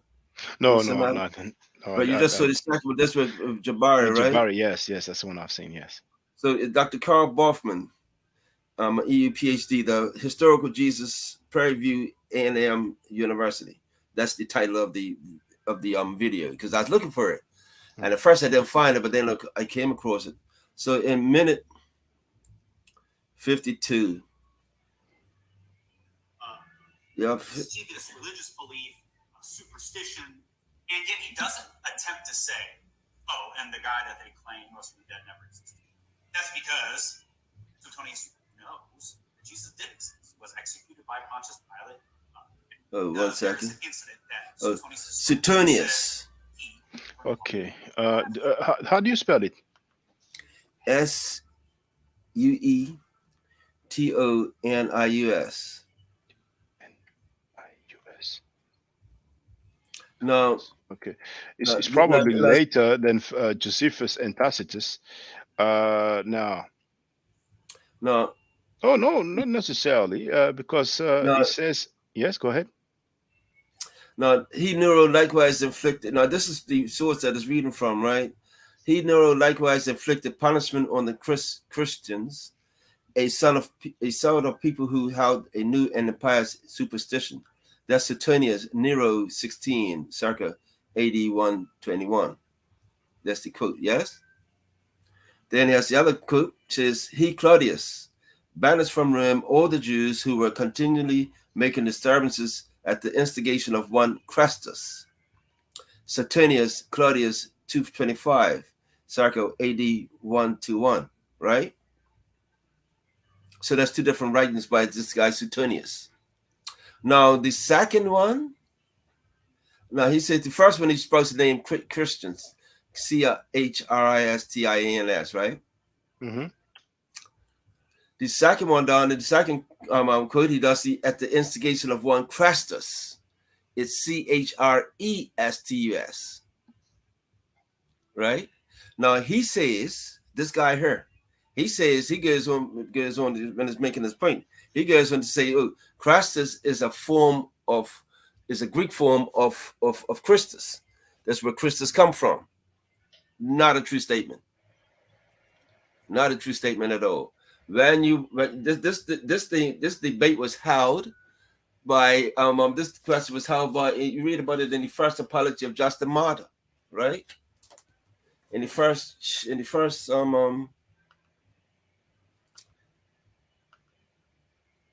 in chapter 5, in chapter 4, it says Christians unjustly condemned for their mere name, right? And it's a wordplay. In the is a footnote, right? It's a footnote. So by the mere appellation of name, nothing is decided either good or evil apart from the actions supplied by the name. Indeed, so far, at least as one may judge from the name we are accused of, we are most excellent people. Why he said that is because the name Christ, and Crest, which is Chrest, they're very close. So he used it as a punning, right? Crest means excellent, right? So he's calling the Christians excellent people, right? Now this guy said that Crest and Christ is the same word. It's not the same word at all. It's two different words, but the sound and the spell very similar. You see, now Christ is supposed to be derived from the word Christ is supposed to be derived from the word which I looked it up again Christos. This morning. No, not Christus. Not Christus. It's I looked it up before. When you look up the etymology of Christ, it is from a Greek word. Christos. Comes down, not Christus. Which is a translation of Messiah. No. I mean, we can look it up together if you want. Go ahead. I looked it up already. Look it up. Yeah. Go to the etymology. Yes. It has it's definitely. and I have even shown Pat Ehrman going through that. But I'm gonna put Christ Etymology. 9. Well, Etymology is usually the first website Yeah, that yeah, comes that's up. the one. Yeah, that's the one right there. I So looked it up this morning. The anointed, right? okay, it's large enough. So the Yeah. anointed, synonymous with and translated into Greek Hebrew Messiah. Now, if I go to Don't no, worry okay, about let's it. continue. A title given to No, Jesus of Nazareth, Old English Christ or Christ, by 830, perhaps 675. From Latin Christus, from Greek Christos, the anointed. Non-use of verbal adjective of kreien to rub or anoint. So it is exactly. definitely from the Greek Christos. No. I'm got you, but it comes from, but it is a derivative from this word supposed to be crayon, yes, which means Oh to well, rub and. that's like the I verbal got you. adjective. Yes, yes, to Yeah, rub, I to got you. anoint. Yes, yes. Then it says from that p word there, right? That p word is very interesting because it says the PEI. You know what that stands for? I think it's Proto Indo-European. Or possible Indo-European. When they say proto, they say proto for a reason because they're not sure. Okay, so possible Indo-European Yes, roots. yes, I Okay. had to figure that out. So now it means anointed, but now we got to figure out this anointment, that anointing of Christ. Yes. So yes, but now like I said, it comes from the Greek word Christus, which comes from that possible Greek word meaning to rub and to anoint. Yes.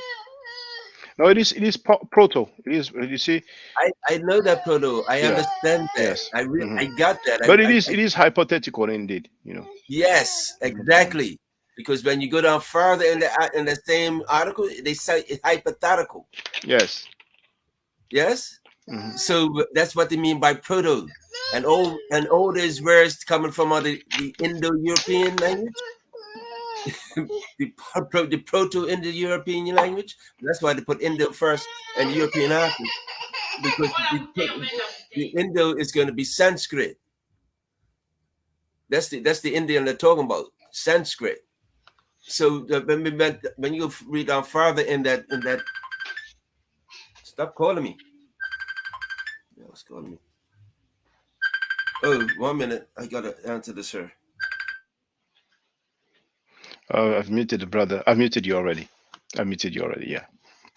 Wait for our brother to be back. But for all those who wonder, the link is in the chat. If you want to add on, I already stated most of what I wanted to say. So that's fine. The conversation is taking different courses. But while the brother is on the phone, this is what was stated about Karenga. We haven't brought closure to Karinga. We let him build a holiday.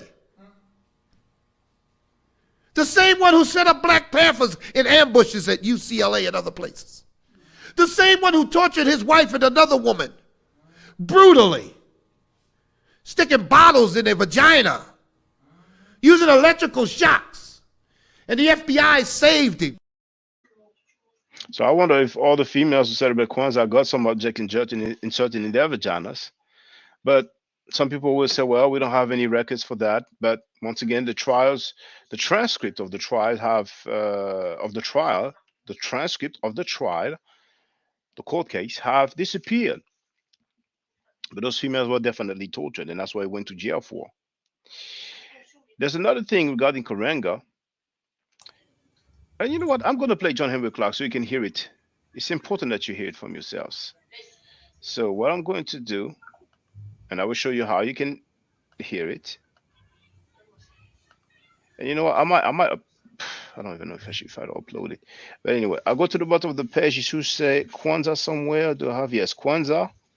Karenga plagiarizing Hanukkah. So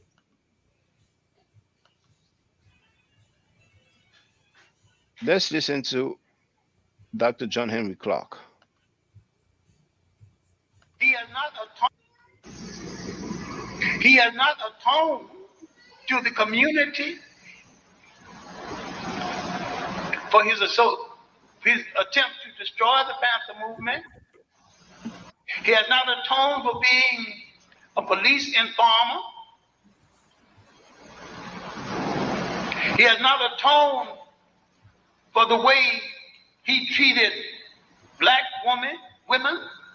And look now, the women he mistreated and mutilated were dark in complexion. The women in his harem are light in complexion. The number one woman is a Mexican with what seemed to be an Afro wig.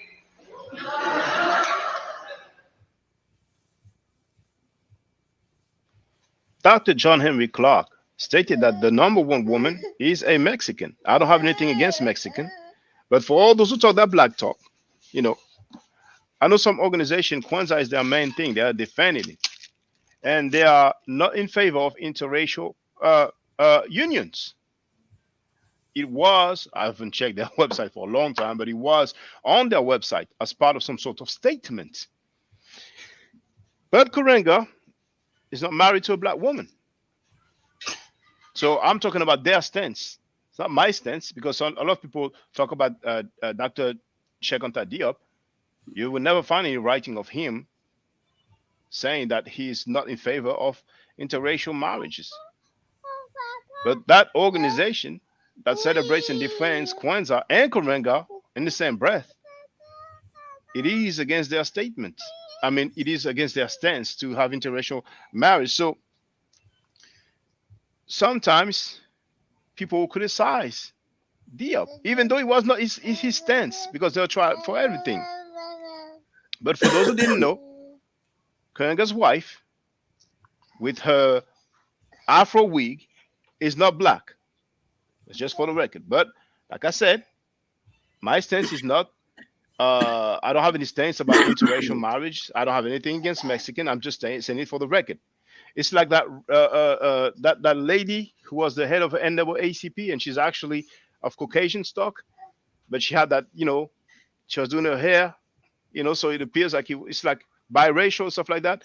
The wig that she's wearing, it's a wig. The hair that she has on that looks like some afro, it's a wig.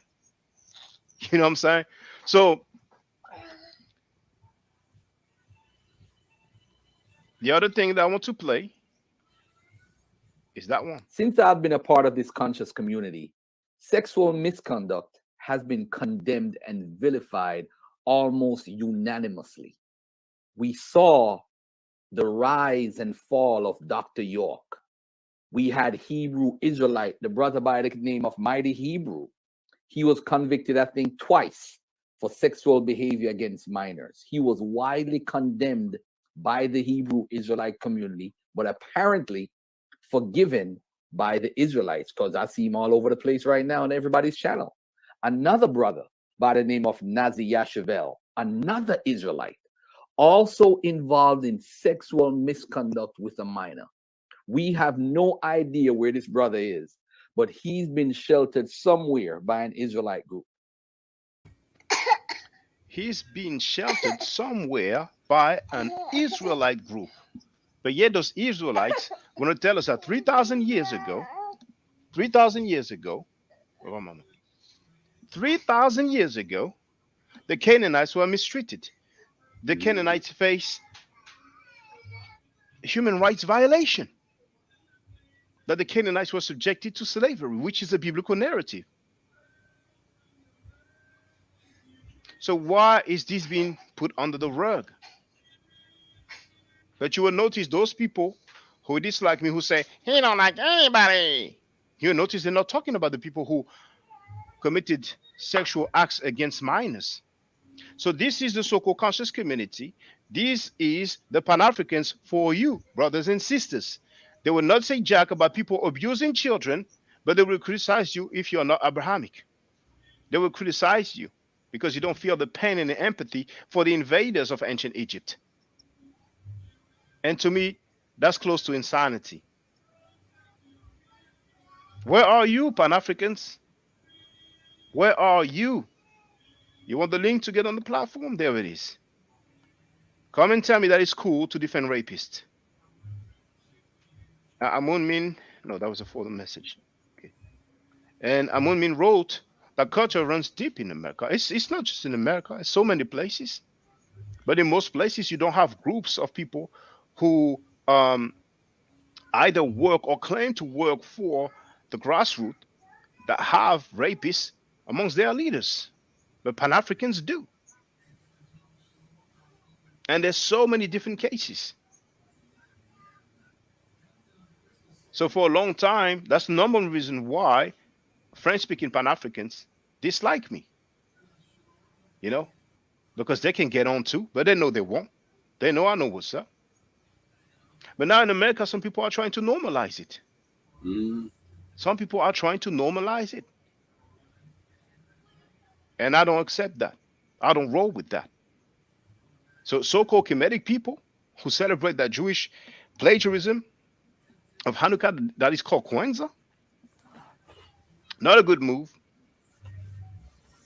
And those who want to say, I don't care what he did,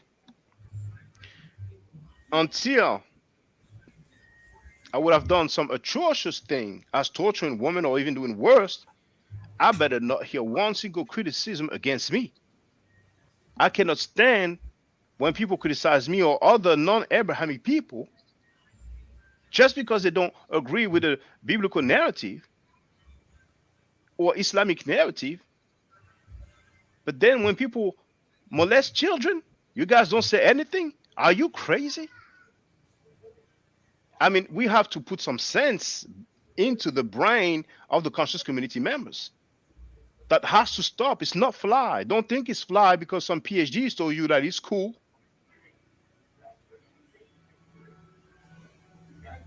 So if somebody wants to come and tell me it was a long time ago, it's okay, feel free to come. You have the link right there. So, brothers and sisters, oh, our brother is sleeping. You sleeping, brother? Okay, our brother is sleeping. I'm going to put it. Gotta sleep. Bless our elder. So, we have 16 people online. Brothers and sisters, you usually hear people say, we need to unite, we need to unite. But who wants to unite with that? I don't want to unite with that. And I don't even think, I mean, those people who talk about unity, as long as this thing is not happening to their family members, they're not tripping. But it's wrong. Why is it wrong if it's your family member, but it's not wrong if it's somebody else? We need to have some limits.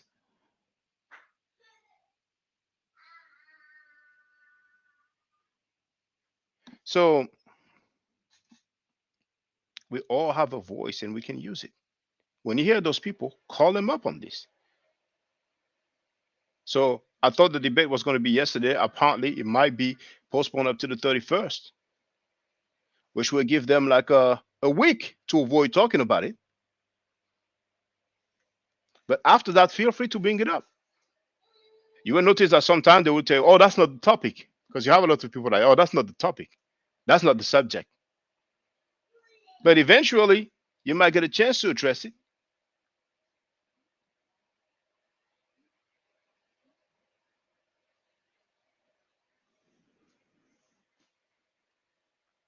No, we have to have some limits, man. Some people will say, Kwanzaa, okay, Kuranga, that was a long time ago. He went to jail for that. But the holiday, the celebration still is plagiarism. It's still under the spell of the Abrahamic belief system, as if we don't have some things of our own. And we don't value our stuff.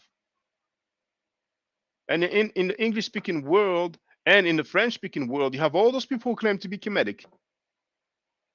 And when I see them and hear them, it's an embarrassment.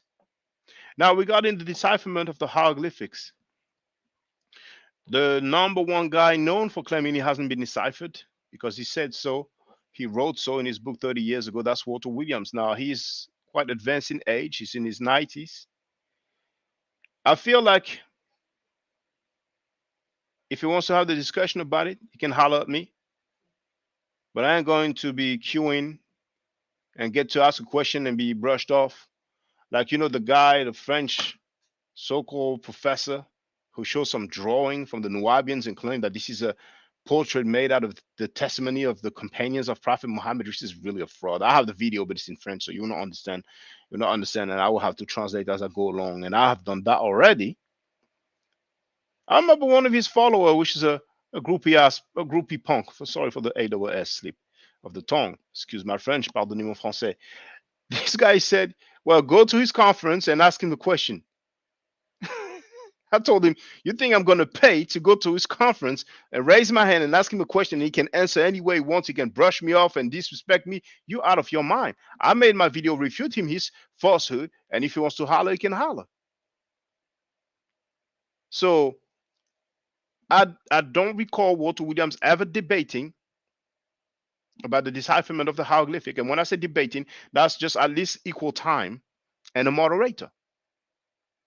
If it's not a debate, a discussion with equal time and a moderator. A book was written to refute him.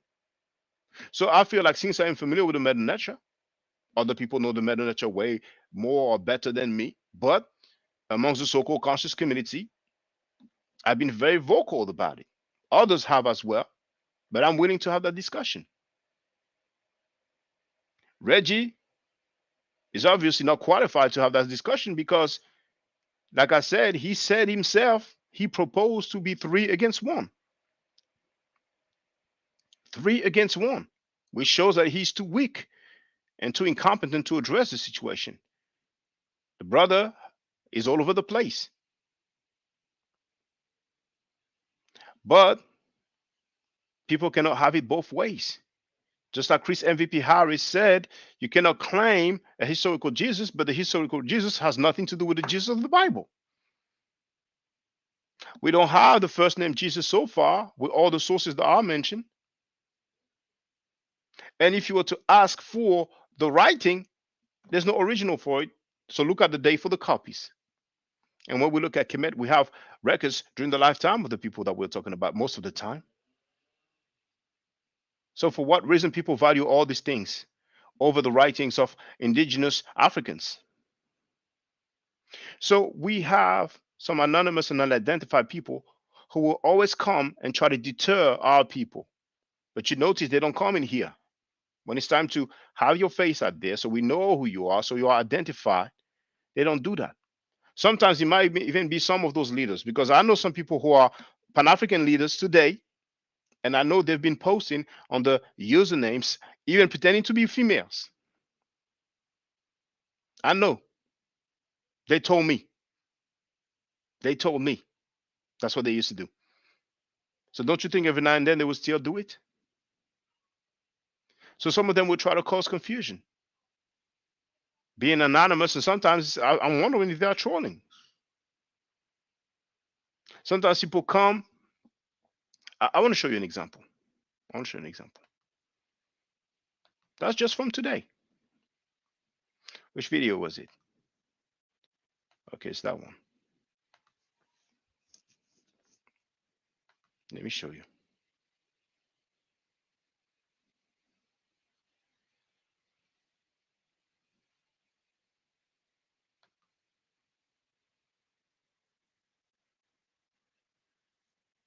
Now, Big T wrote, I love his work. Elder William is wrong about this, and I'm cool with it. Well, if only he knew he was wrong about it. That's the main thing. We have a bunch of people who are defending a wrong premise.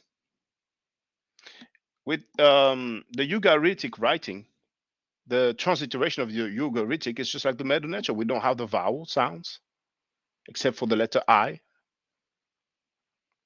But nobody's claiming it's not being deciphered. I mean, I can't allow that falsehood to keep spreading. But anyway, let me share what I wanted you to see, brothers and sisters. A lot of time I refrain from responding to comments, particularly people I don't know. But every now and then, I give it a shot. But then you know how it is. They keep replying, and when you stop replying, they're gonna go. Some of them will go and say, "Well, you didn't have any rebuttal for me." So you see, 6 hours ago, and I'm gonna make it larger. Now, for those who are wondering, this is the video Rapist Coalition uploaded yesterday. So 6 hours ago he wrote, and is it showing well? Yes, he wrote. Oh, brother, you went to sleep, so that's why I put you at the the stream. No worries, no worries. Yeah. I'm still here. Hmm. So he wrote, "Hope you're not becoming dogmatic about the Ice Age and its consequences." So I replied, "Can you elaborate?" And he also added, "I'm not a Freemason." Now I hope, yeah, there it is. It doesn't seem to be in the right order, but you can see that this message that I'm going to read first is 2 hours ago. Then my reply was 3 hours ago. You see, so he wrote, "The land now called Lebanon." No, no, no. Yeah, that's the one. Is it? There was another one. Yeah, he replied, "Don Alhambra, Don Alhambra of Spain." So I told him the Alhambra is a palace and fortress complex located in Granada, Andalusia, Spain. Nothing to do with black people. Then he also wrote the lands now called Lebanon, Israel, Turkey, that's Turkey, but was named Phoenicia, whom Herodotus described as black Ethiopian. As for the blackamoors and the conquest of Spain, too much literature abounds under titles as Moors, Blackamoor, Saracen, Granada, Andalusia, too much without one's own literature survey. So just like the Hebrews were like, when they talk about consensus, when they talk about there's so many records, you know, like so-called pastors, you talk about, the consensus is that Jesus existed. If there's a consensus that Jesus existed among Christian scholars, like Brother Chris MVP Harris has stated, they like to say among scholars. It's good to say among Christian scholars. Let it be known for the benefit of the court that they are arguing for the existence of a normal human being called Jesus, nothing to do with the Jesus of the Bible. So you need to state that for the record. They believe that a Jesus dude lived and it's not the one of the Bible. We have to be specific.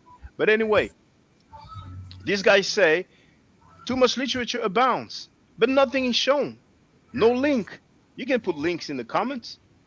So I told him the argument of black people are the first on the planet, or black people inhabited. There's another comment that I'm missing. I think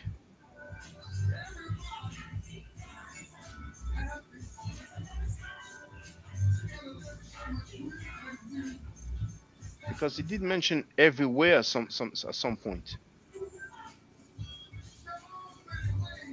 But anyway, that's not prepared, so you have to bear with me. Well, I did not even read that comment, but I think it was the latest one. But he mentioned everywhere. At some point, he said we were everywhere. Maybe no, this one is mine.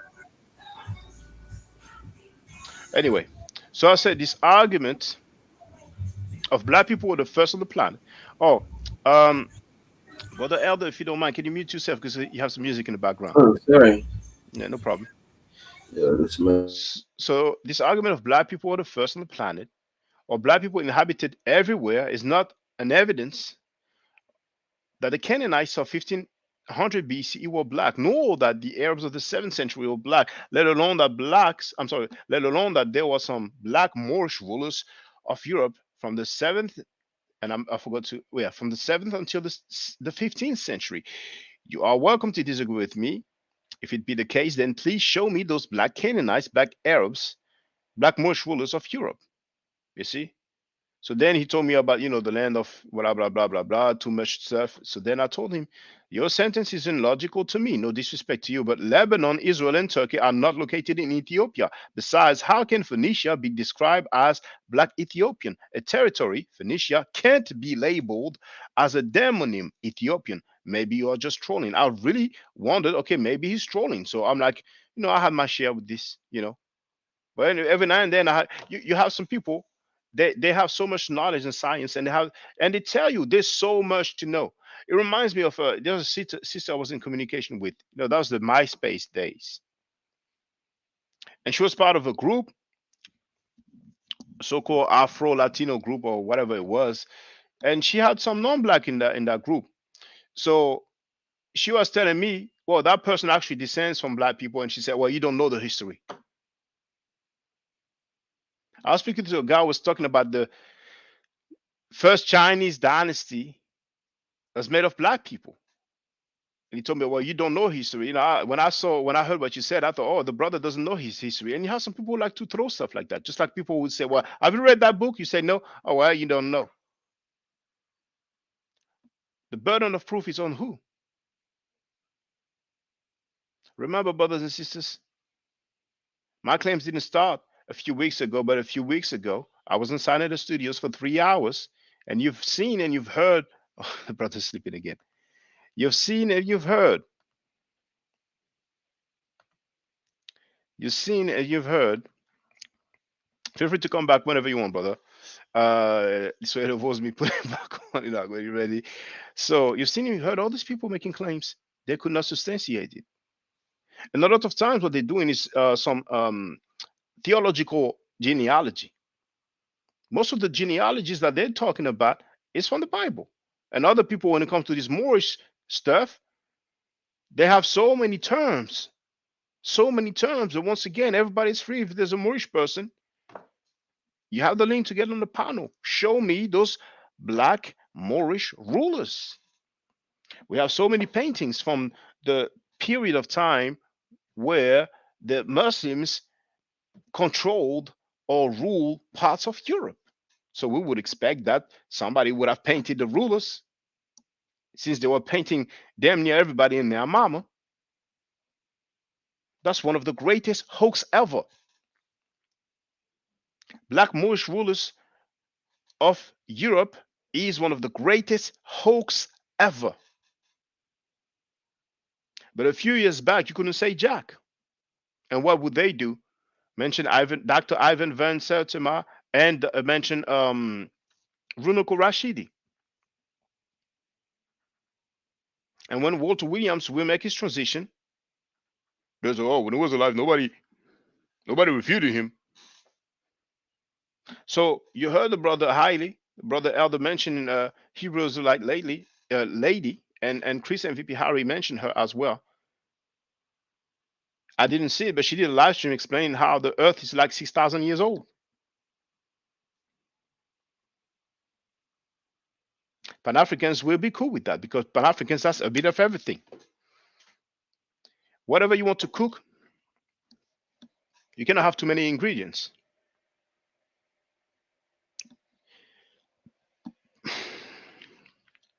Pan-Africanism is a race heaven for rapists. As long as you talk that black talk, you're good. You accept it.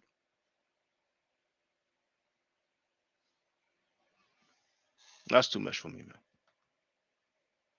They are trying to normalize accepting rapists and pedophiles. That's what they are trying to do. Now, Big T wrote, yeah, bro, we're starting to make Arabs African. I've never heard an Arab claim Africa. I've never seen a straight hair African tribe. Oh, be careful, Big T, because they're going to put up some Ethiopians and Eritreans, you know, because they love to say, oh, we have all sorts of phenotype, all sorts of hair. We're so diverse. Brothers and sisters, to make the long story short, everybody is free to show me some black Canaanites. I have shown some white Canaanites already. White skin Canaanites. And you know, the funny thing is that sometimes the people, they're like, well, okay, what is black? What is white? I mean, you hear all the talking points in the world. And I've heard them for so long. And you know, the Riparianites, they are at the game. And hopefully they will start dealing with scholarship rather than fictional tales, fiction. And I don't expect the majority of the conscious community people to deal with facts, but the falsehood, it has to be stated for the record. This is not teaching, this is not science, this is falsehood, this is unattested, this is yet to be proven or yet to be demonstrated, because proven might be how do you say subjective. Big T wrote the Arabs claim Egypt because of the money. Well, the thing is that, you know, the inhabitants of Egypt, they are not Arabs.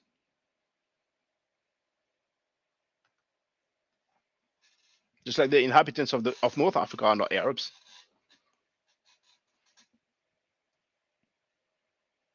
And there's been some mixing with Arabs, of course, because Arabs, you know, control the area and got there, but you know, for the most part, they're not Arabs.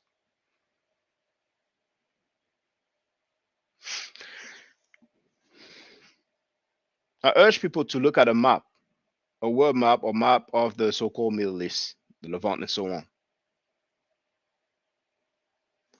But you have the area of Turkey, very close to the, not so far from the Caucasus Mountain. Those people went down there because when you look at their phenotype, but when I talk about phenotype in America, I mean, I don't even know. I mean, you have some people, maybe the problem is that you have some people in America who have never traveled outside of America. So the only image that they have of foreigners is either the few that they might have come across or mostly the ones that they've seen online or on TV in movies.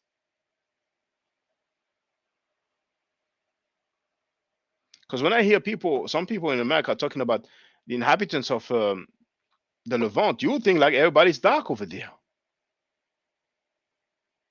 And they keep using the term European. There's no such thing as a European Asian. So whatever confusion there was back in the days, we can be accurate.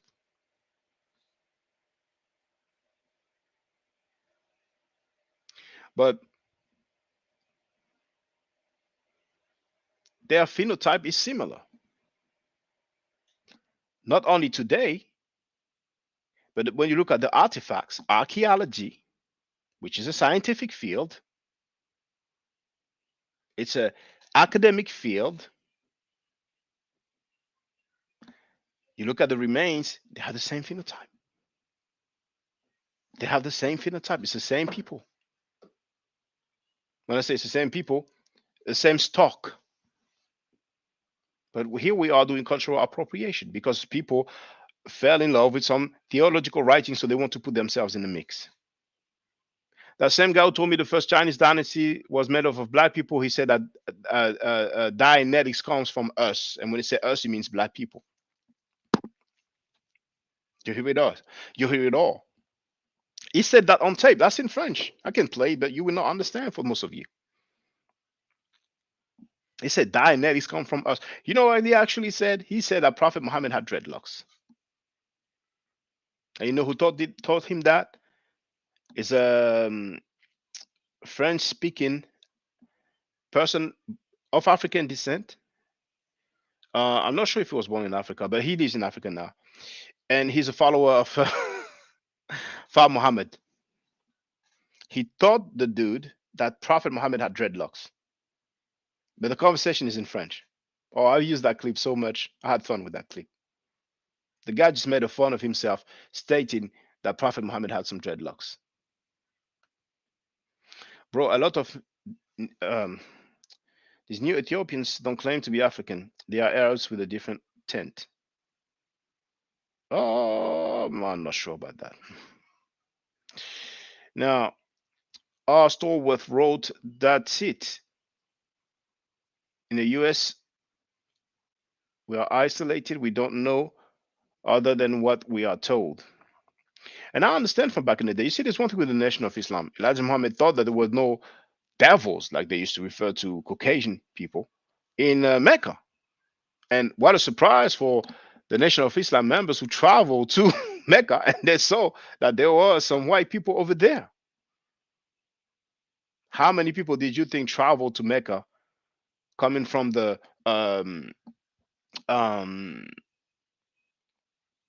impoverished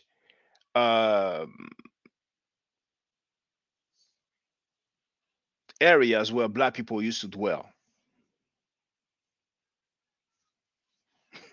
Big T wrote, damn, not locks. I mean, you know, some of the things I'm saying, maybe some of you, if some French speakers want to come here and say, show and prove what you're saying, I will play it because the person understands French. And it might sound weird to you, but I have that on tape.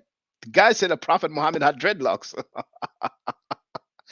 When I'm telling you, brothers and sisters, I've heard it. I kind of heard it all. I mean it. Now, you say some people believe in this stuff so much. Listen to this guy. This guy believed in his teaching so much, he's just lying publicly. Listen to this. 1 minute, 30 seconds. Okay. So those lessons. What is your nationality, brother Ish? I'm a Moor, brother. I'm a Moor. You know, I'm also a Muskogee Creek. Do you have a passport? Yes. What is written in the nationality field in your passport? Oh, I'm a U.S. citizen. But what is written in the nationality field of your passport? My census is a Moor. You're telling me it says more in your passport in the nationality field? Yeah, I'm a Moor. No, that's not what I'm asking you. What I'm asking you is, in your passport, there's a nationality field. What is written in that field? I'm a Moor, brother. Yes, Brother Ishmael, you know very well that's not the question I'm asking you. In your passport, because you said you have a passport, there's a nationality field. Now, what is written in the nationality field? Moor. You're telling me that more is written in the nationality field of your passport? Absolutely, brother. Can you show and prove that? If I have to, absolutely, brother.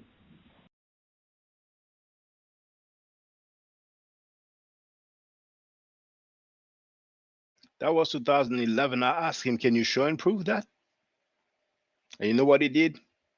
He flagged my videos. I lost 7,000 subscribers within like a week or two. Two different channels, one with 3,000 subscribers, another one with 4,000 subscribers. And he went on a defamation campaign. He made some anonymous slander video where my parents were insulted with profanity. It was crazy. And that's someone who claims not only to be a more but a 5%er. So they're supposed to be wise and civilized, but he behaved like a real savage. Sometimes you refute somebody and that person hates you for life or hates you for years. And you have many people in the so-called conscious community who've been lying like crazy. And since I have obviously refuted them, they don't like me. Some of these so-called elders, they just want you to agree with them, whatever they state, whatever they are saying, whatever they are stating. Now, Amun, what do you mean exactly? You mentioned black civilization of the ancient world, the Afro-Canaanites. Please let me know what you're talking about, because I'm aware there's so many books out there. You know, I mean, Frances Cress Weston, who has transited, I really loved her book. I really appreciated her book. The ISIS Papers. But when she talks about the Semites, she goes on, to talk about, Semite, half, I beg to differ. Who's perfect? Who doesn't make mistakes? I made mistakes before. So when we talk about Semites, actually, some people say, well, a Semite is a speaker of Semitic language. Some people have a hard time making the difference between the language and the population. So when you hear those Hebrew Israelites, what do they tell you about? Shem, descendants of Shem, descendants of Ham. Do we have records for that? We don't. So what are you going to do now, brothers and sisters? Are you going to listen to some people and you know they're wrong, but because they are numerous, you're going to make them happy? So it's important to support. If you don't see any truth from what I'm saying, you might see truth from what somebody else is saying. But for the longest, the Abrahamic believers, they had the game on hold, in the chokehold.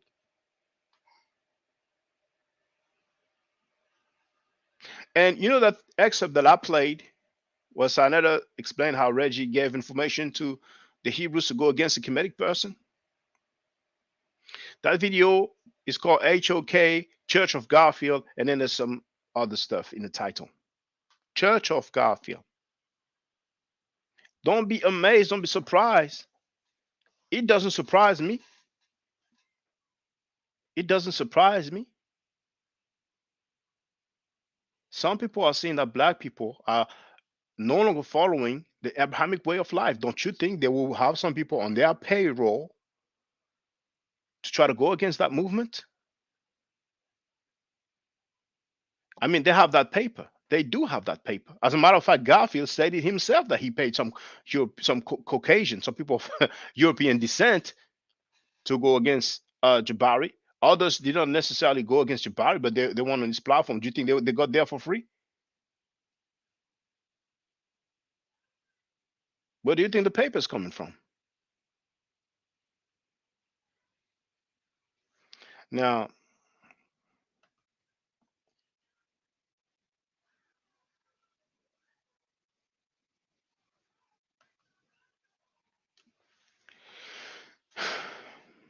there's supposed to be progress. We're not progressing right now. We're really not.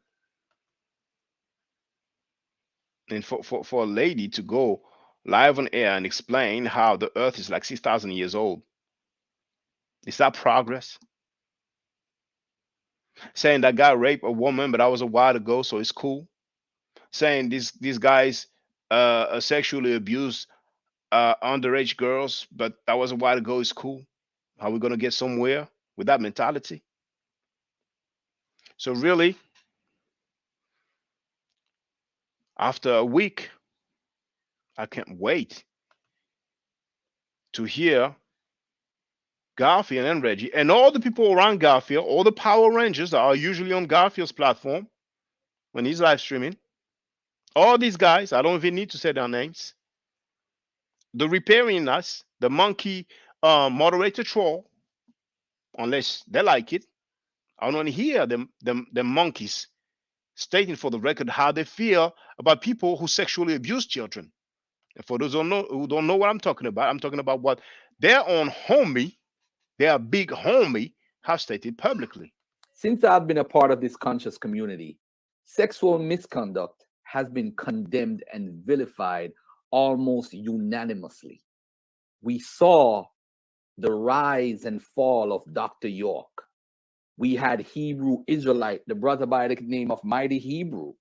He was convicted, I think, twice for sexual behavior against minors. He was widely condemned by the Hebrew Israelite community, but apparently forgiven by the Israelites, because I see him all over the place right now on everybody's channel. Another brother by the name of Nazi Yashavel, another Israelite, also involved in sexual misconduct with a minor. We have no idea where this brother is, but he's been sheltered somewhere by an Israelite group. Dang. Sounds like Israelites have safe houses. Did you see the movie Safe House with Denzel Washington? I have to check that was the title. Yes, it is the title. Ryan Reynolds, and Denzel Washington. Safe House.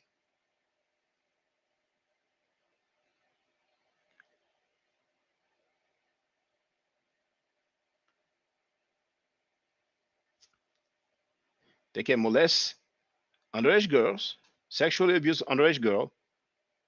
Okay, can you say at your house? Yeah. Okay, next is gonna say at my house. Next is gonna say at her house.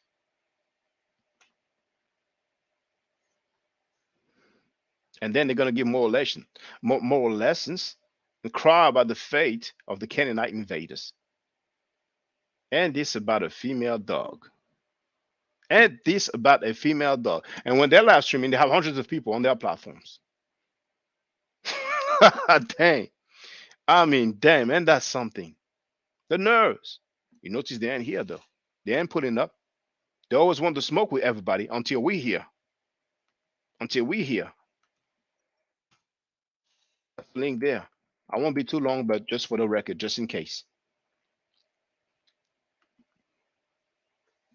So remember to support your brother.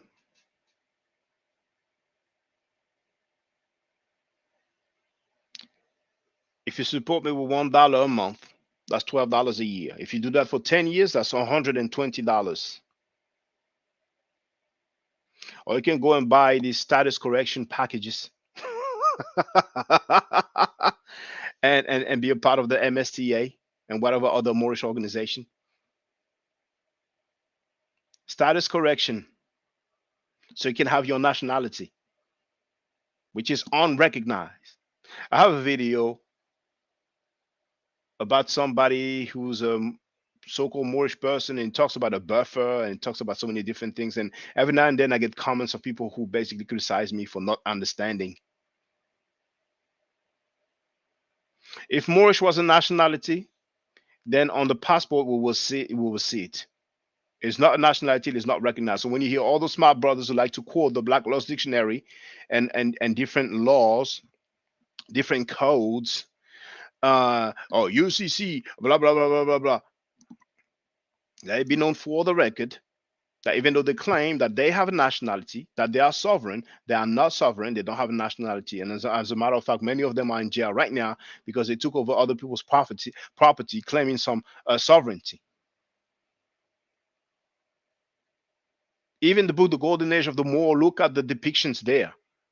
When you have a group of Moors, you just have a few black ones. When you have a group, I know about the two guys playing chess. I know they are very selective. No name, no place, no date for the most part. They will show you maybe single portrait of some black Muslims and claim that those are Moorish rulers. Moorish rulers, no name. We don't know which territory they ruled over. It's a new day. There used to be the big guys on the block, but it's over. It's all over now. Take it like a man. But where are my Kemetic people? If you're Kemetic, you should value the Medu nature. I'm teaching the Medu nature. There's very few people who are taking classes. So how long is this going to go for? See, Big T wrote, dealing with the sea people who attacked the Nile Valley. They make Kemet enslavers after wars. That's what they're trying to do. All of this because of that biblical narrative, that Exodus story. And a lot of them talk about, physical slavery and mental slavery. Who's into mental slavery? When people cry about the fate of invaders, you have to hear it to believe it. I mean, when it comes to Kemet, we hear so many things. We even hear that the Medu nature has not been ciphered. Then they claim slavery in Kemet. So that will have to come with some Kemetic text. When you ask for the text, you don't see them. Isn't that a mess? Kwanzaa is a mess. Pan Africans are a mess today. Back then, it was cool. They had a goal, independence for African nations. But today, it's a anything goes dumpster. That's what it is. So young brothers and sisters, do not be fooled. I do not recommend that you join Pan-Africans. Some of your sisters will get raped over there. Some of you will get gang rape over there. Some of your children will be raped over there. And apparently, amongst Hebrew Israelites, some of the children have gotten raped, but it's okay. But you, as long as you don't believe in the Abrahamic literature, from the get-go, you are bad. They look at you sideways. You are a rebel. You are a renegade because you don't get along with the program. You have to wonder who's running the conscious community. And you heard the so-called supreme wisdom that explains that we are marked and disfigured, the essence of ugliness, and people still make excuses for that. If it was a white dude who would have said that, it would be World War III. We have to stop with this. If you like those teachings, go ahead and go with those teachings. But I don't accept those teachings. I don't want to be cool with people who defend those teachings. Some people feel like we come in with something new. I'm saying, well, yeah, I like that. Amun wrote, I'm a rebel. Yeah, I'd rather be a rebel. I don't get along with that program. What we're talking about is not new, it's old. Some people will argue, well, we cannot recreate it the way it was. It's not exactly the way they were doing it. Fine. But still, we have some texts, and we can rely on those texts, which are contemporaneous, which are from the time period of those individuals that we're talking about. And we're not strictly focused on the deities. Some people have the nerve to come around and say, nature, making fun and all that. Oh, I'm going to make an incantation. And their god El drank so much that he fell in his own feces and urine. The nerves of Jason. Sen, what's up? Are you available or not? Because I didn't receive anything, so I presume you are not. But if you are, let me know. Let me know. Yeah, hotep to you.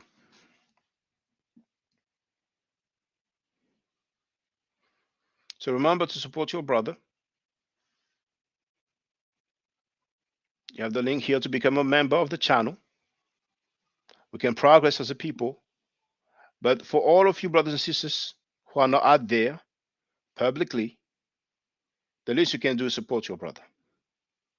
That's the least you can do. Because it takes a lot of time. It takes a lot of effort. Now, Amun Min wrote, I'll be signing up for the classes ASAP. Suit yourself. It's not an obligation. It's for whoever's interested. But I'm glad you're already a member, you know. So if people want to take it further, then they can. You know, with the Hebrew language, they have like some equivalent to numbers, and they have some, you know, like meanings, almost like metaphysics. And you know, the metaphysics as well, you know, we don't really hear them no more, you know. And those guys, they can say what they want. But if you speak with some of them, who say, and Shaka, he don't like anybody. Tell them, well, go on this platform and let me see. No problem, brother. No problem. Next time. Next time. Next time, brother.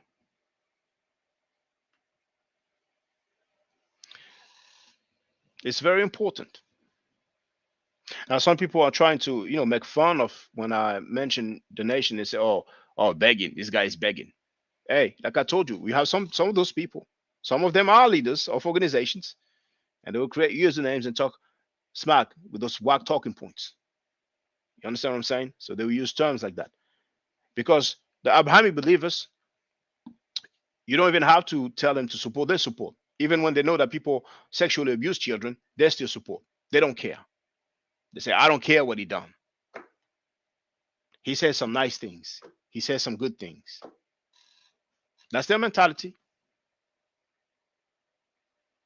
And I'm aware that some people don't like it when I talk about donations, and you can never please everybody. Some people feel like what I'm doing is not worthy of support. But it takes a lot of time, it takes money, it takes effort. So you can participate. You should participate. Some people prefer to give donation to people who abuse children. It's on them. People who've been lying to them for the longest. People who claim stuff that they cannot back up, that they cannot substantiate. To each his own. But we can really take it further.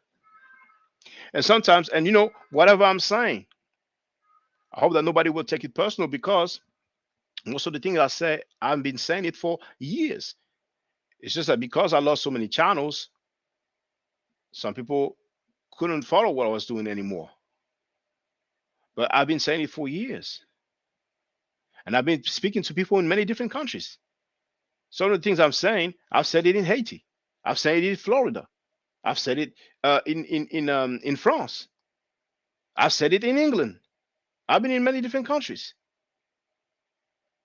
So I hope nobody will feel like, oh, he's talking about me, it's dissing me, it's Nick dissing me. Sometimes when you talk about reaching the people, and I've been hearing that for years, for many years.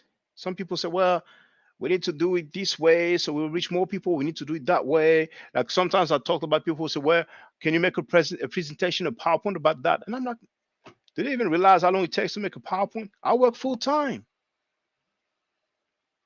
Now I've received a PayPal donation. Thank you very much to, I'm just going to say the first name, Damon. Appreciate that. I appreciate that. And you know, speaking of donation, remember, I'm not greedy. If you want, now if you want to donate more, it's fine. But just $1 a month, that would do. Everybody, just $1 a month. On the PayPal, you can make recurrent payments. You can set it so it's like monthly. And I'm good with that. Everybody participates. You know? Or if you want, just become a member so you can participate in the chat. For the chat, it's $3 a month. $36 a year. Dang. $1 a month, $12 a year. $120 per decade. Per decade. Because all those other people who are touching on babies, sexually abusing children, raping women, plagiarizing, shooting people, killing them, they get support. So if you appreciate the information, make sure you support me so I can continue. get the knowledge, share the knowledge, apply the knowledge, support the knowledge. If we want to go far, we're going to have to separate for some people. And when I say separate, I don't mean I'm never going to talk to you. I don't even want to see your face. Get the F out of here. It's like, yeah, you do you, I do me. That's what all those groups do, actually, ultimately. If you make excuses and you defend rapists and pedophiles, I ain't rocking with you. Do you? If you discommit, I am rocking with you. Do you? If you cry over the fate of invaders, I'm rocking with you. Do you? But if you happen to be invaded, don't cry. It's not when it suits you. The things we hear, man.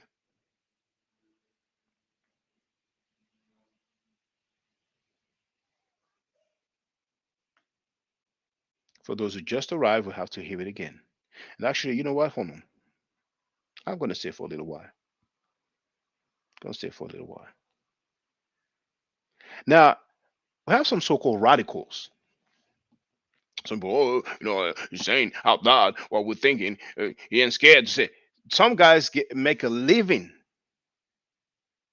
They don't do the 9 to 5. They make a living out of it. So when they are supported financially to the point where they don't have to work, they can say whatever they want. They're not thinking about what their followers might go through with their statements. You see? So we have some so-called militancy to the point where somebody will praise Osama bin Laden with a portrait that is larger than any other portrait I've ever seen from a human being coming out of the so-called conscious community. And I will show you what I'm talking about. Come on. I don't care too much about anything but Almighty God these days. Come on.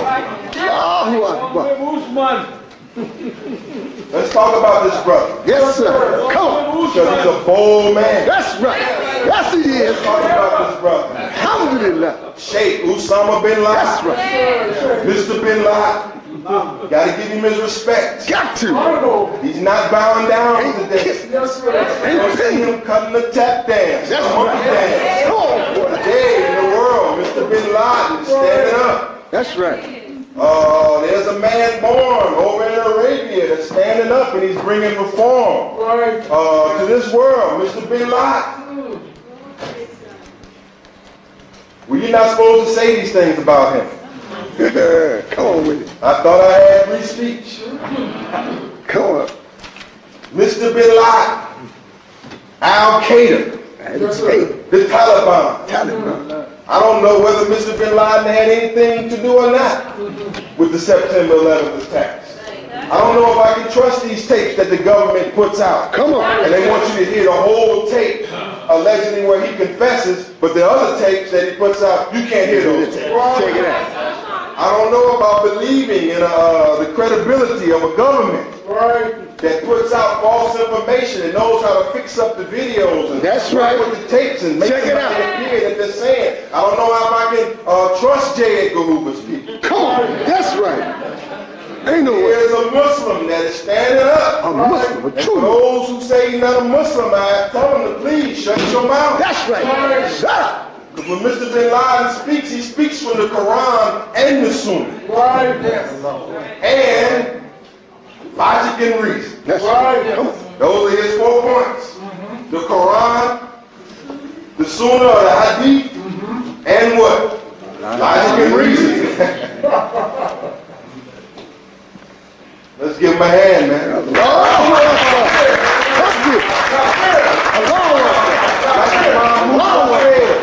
God is the greatest. If the enemy hates him tangentially, that's right. Logically, check it out. Mathematically, he's your friend. That's right. Come on. Huh?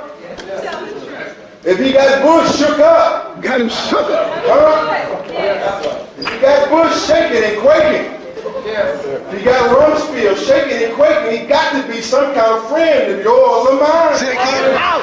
Look at what you say about him, man. His name will go down in history because he will not die a punk. That's right. He will not die like some kind of sissy standing up. That's right. In the name of God. In the name of Allah. Allah. God is great.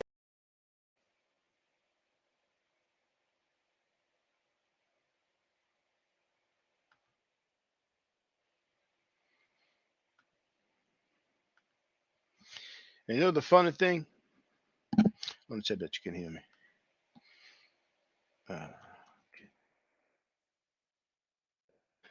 Funny thing is, he recanted his statement when he faced a journalist called Geraldo. Geraldo played some part of it and said, okay, yeah, I recant that statement. Or I take back that statement. You know, one of these words, you know, because somebody's going to say, no, you're wrong. He didn't use that particular word. You're a mischief maker. Let's say I have a movement and you follow me and I go and put up a poster of this guy. How would it be for you at work?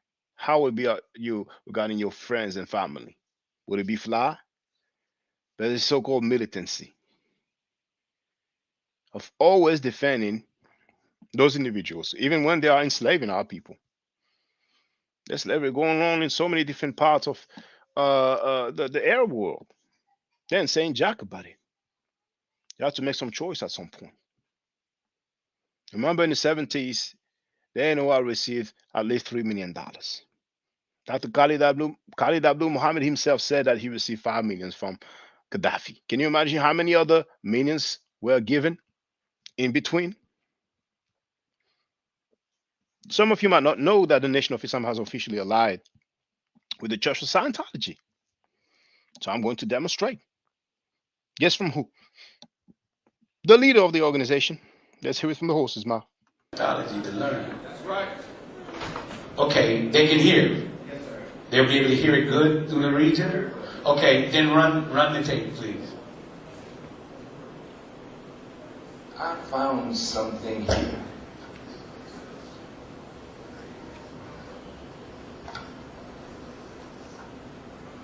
That I know we need, that would enable us to express the supreme wisdom that we already have, but it's like having a safe full of riches, but we lost the combination. So through Brother L. Ron Hubbard, we can open the wisdom that we have and execute that wisdom in a way that Scientology will be proud of us and we of them, but we are not a people that hide our light under a bushel basket. If we know that we gain something here,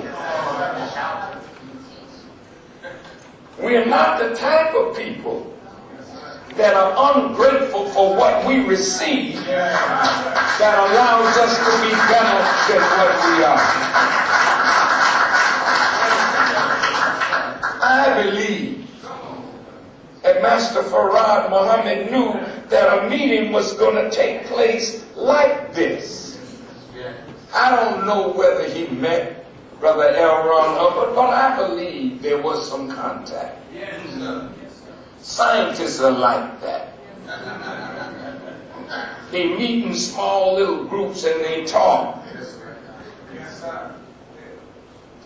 And when they share with one another, they grasp little truths that they expand on. Yes. There's something here that belongs to us. And L. Ron Hubbard was a man we were destined to meet at the proper time. So when you mention, washing feet, I sat there with tears in my eyes because The greatest gift that I could give you was to give you that which would make you what you know you already are. You understand? Yes. And if you don't, think about what I'm saying.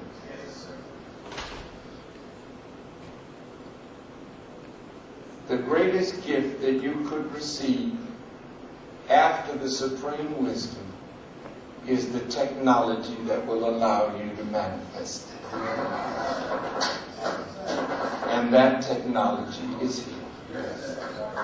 I discovered it, and I wanted you to see what I saw, hear what I heard, feel what I felt, so that you wouldn't be timid or afraid of knowledge that will help us to be ourselves.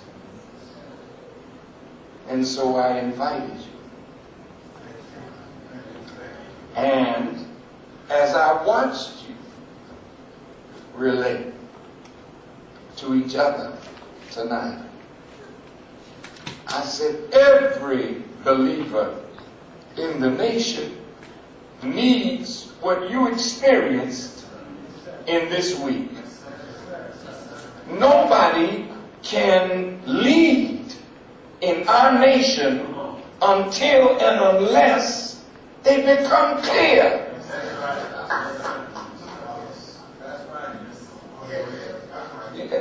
Are you with me?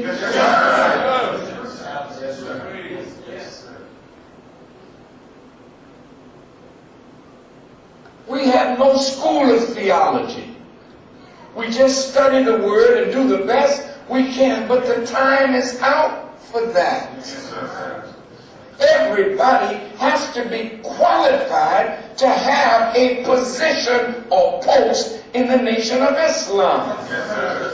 Master Farad said the Nation of Islam is all wise and does everything right and exact.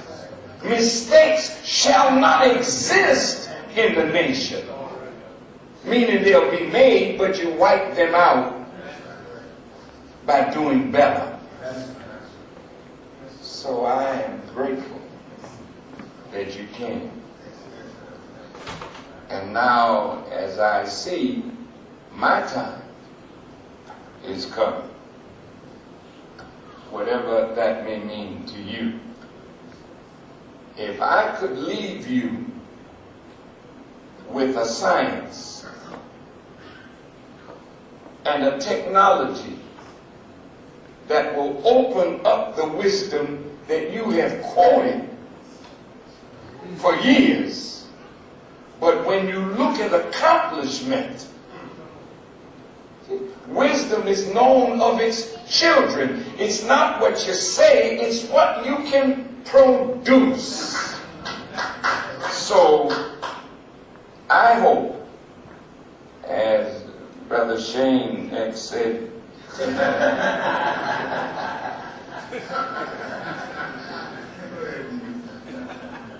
that this is not an end, this is a beginning, I pray, of a long and beautiful relationship. L. Ron Hubbard would be proud at this moment. And as I sat listening to you, I said we need to go back to Chicago and set up a training center where we can bring all those who would want to be a part of this mission into Chicago like they do at their Mecca in Florida, and teach them and train them and then send them out with qualification to do the job of the resurrection of our people. Man, I got to go now, but I tell you, I hope that you all have a safe flight tomorrow. In fact, I think you'll be flying without a plane. Can't wait to get home to go to work. And I can't wait until everyone who wants to labor in this cause goes through what you just went through this week. And I'm just grateful to all of you. May Allah bless you.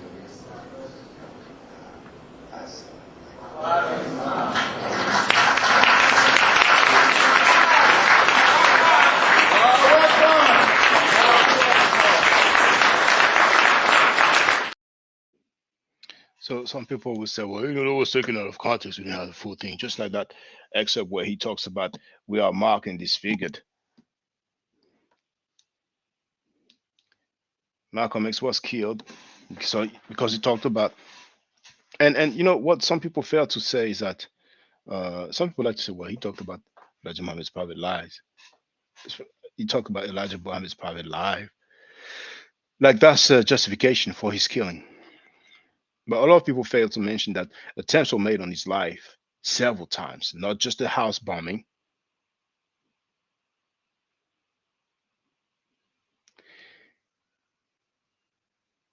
And to add insult to the injury, now they're running around talking about his wives, the wives of Elijah Muhammad. Elijah Muhammad's wife, Clara, she didn't even know. So Malcolm was supposed to know that Elijah had wives, but his own wife, Elijah Muhammad's own wife, didn't know. She left the country. She was so hurt. She wasn't hurt about Elijah Muhammad taking on other wives. It's not like he said, okay, I'm going to have another wife, wife number 2, wife number 3. No. She knew that her husband had children from secretaries, some of them teenage secretaries. Some would say that they were underage. Why do they reinvent the wheel like that?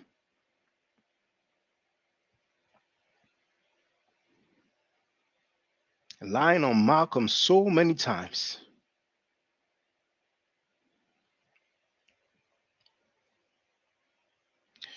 You know, Marcus Garvey, we hear his name every now and then.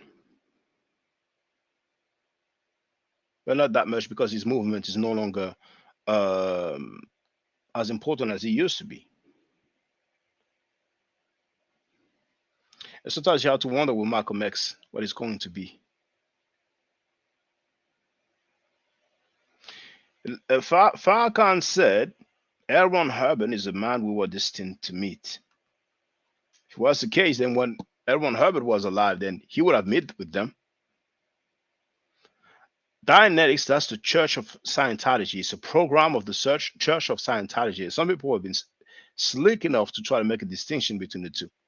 And as a matter of fact, I've stated it before, but I'm repeating it because you never know who's on the platform while you are live streaming, or you never know who will listen to the video after the live streaming.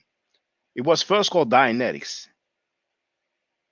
The FDA, or the equivalent of the FDA back in the day, rejected it as some sort of science or medicine.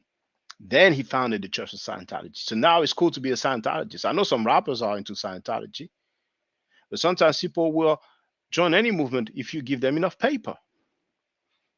There's a rapper who was about to lose his house, and they gave him some money, allegedly. As a matter of fact, there was a guy in the conscious community. He was going through some problems because he was with somebody. Then he fell out with that person. He criticized that person. Then we saw him again with that person because that person bought him a house. So they were together. I was like, yeah. But then after, he still dissed the person. Now, let me see the comments. Yeah, thank you for that. I hit the like button. I mean, if I look, okay, I don't even know if I have 20 likes. Let me refresh, sorry. There's 14 likes, but it's okay. I'm not tripping on that. I'm not tripping on that. So, the Nation of Islam, what they are teaching is not science for the most part. The More Science Temple of America, what they are teaching is not science for the most part. The 5%ers, NGE, what they are teaching is not science for the most part. And once a science, you can replace it with history. The Hebrew Israelites, it's not science for the most part. And beware of all those so-called Kemetic people who are an embarrassment for the Kemetic movement. There are many. Just like you have many people who tell you they are Pan-Africans, but it's just a title. They're not doing much. They're following a few people. They might give you names of people, but that's about it. Remember, there's no such thing as a Kemetic Christian or Kemetic Muslim or Kemetic Hebrew Jew Israelite. You might have seen the title, Shalom to my Kemetic Hebrew Israelite. That was kind of like, being sarcastic. You understand what I'm saying? I was saying that because I found out about this Hezekiah seal with 2 unks on it, but only one is really visible. The other one is like partly visible. 800 BC, 8th century before Christ.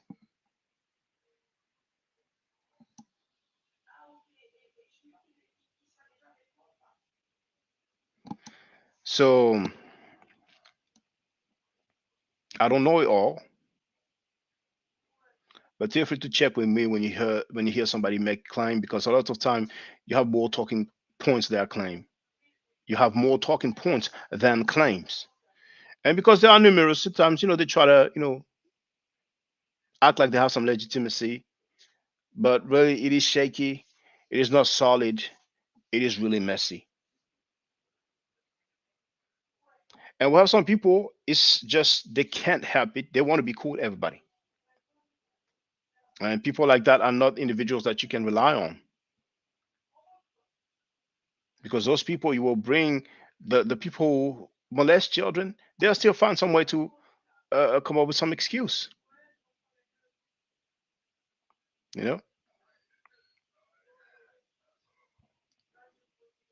Bear with me.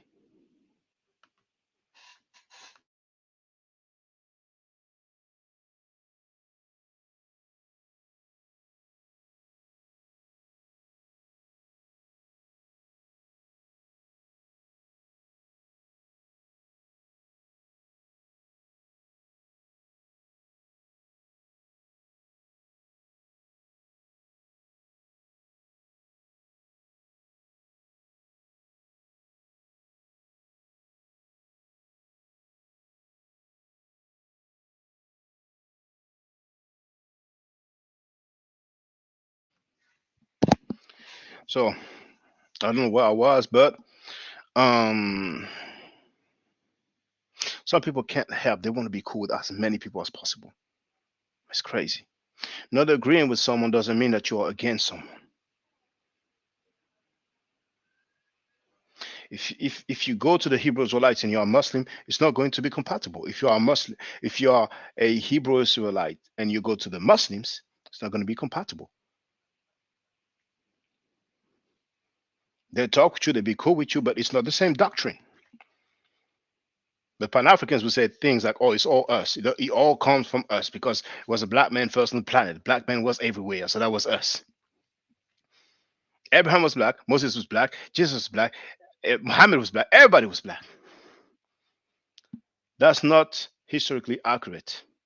That's some feel-good talk. That's some feel-good talk.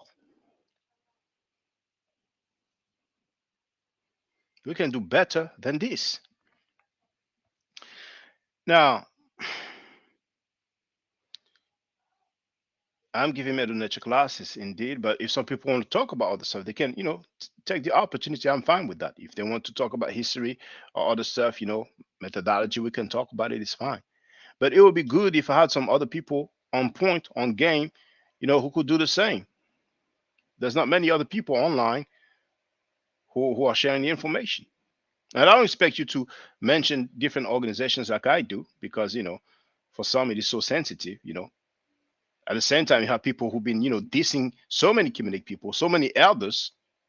They've been doing that for a good couple of years, but it's fine because they are from the Abrahamic persuasion. So they always get a pass.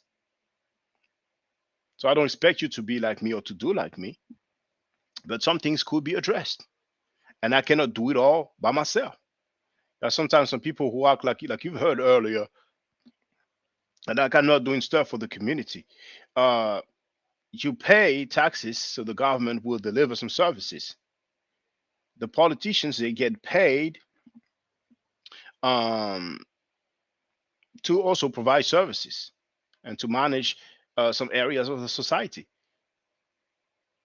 If I don't have a group of people with me and I don't have any support, there's only so much that I can do. But we could do a lot of great things. And it's been a long time coming because these teachings that you've heard, this Abrahamic or NOI teaching, that Africans are living a jungle life and Africans are not civilized, just because I disagree with it, I lost thousands of subscribers.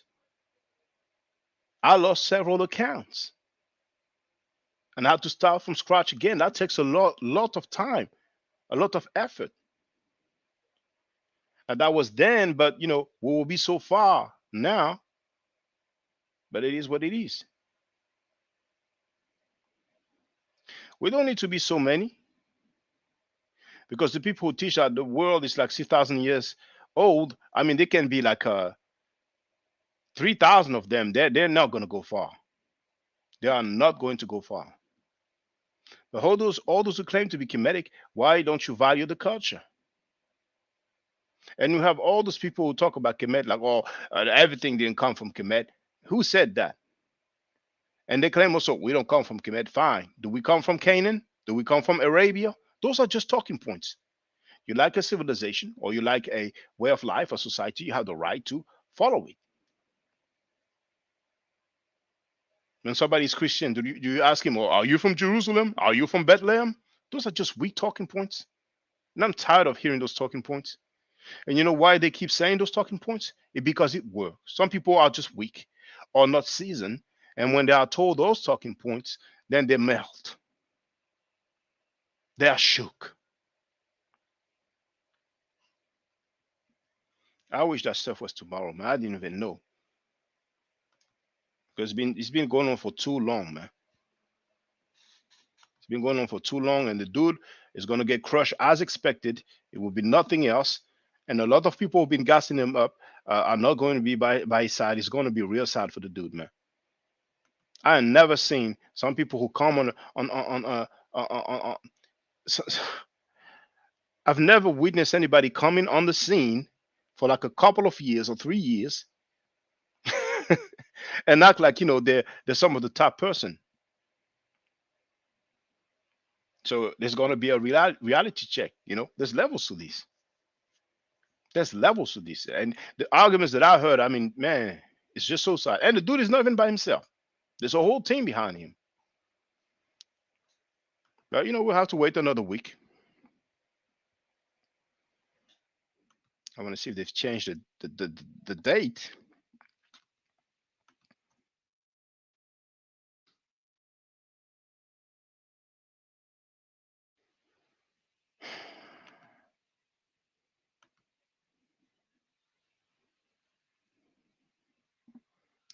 If it's really postponed for another week, then it might be another week after or another month, and it's going to be endless. I mean, deep inside, the dude's gonna he knows he's gonna get crushed anyway. That's what he's been saying. He and his crews, and his homies and his crew have been saying, "Oh well, we won't be able to prove that it was stolen."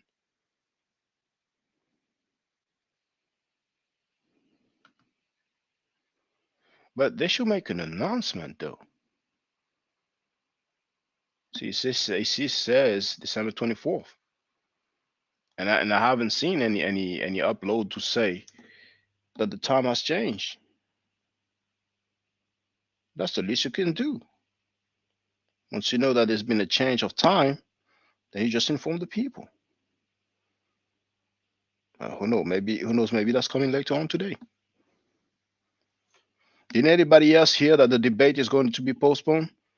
Because our brother Hailey out of Bermuda has just told me about this earlier.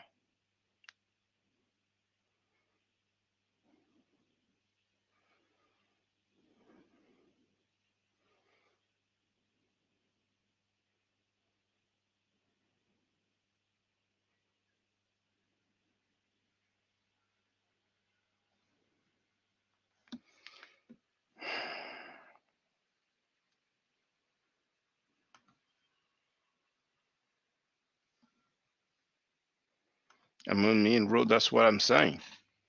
Because to the people who purchase tickets, I would presume that it allows you to send a message to them. So even if the general public did not know, I would presume that us who purchased the ticket will get some email to tell us, okay, there's been a change of date. So anyway, we'll find out. We'll find out. I'd rather know as early as possible because I don't want to be because for me it is scheduled for the time it is scheduled for. I think it's going to be 1 a.m. in Europe. So I don't want to be waiting at 1 a.m. I don't want to receive an email at half past midnight to say, oh, by the way, what was that message here? What was that message I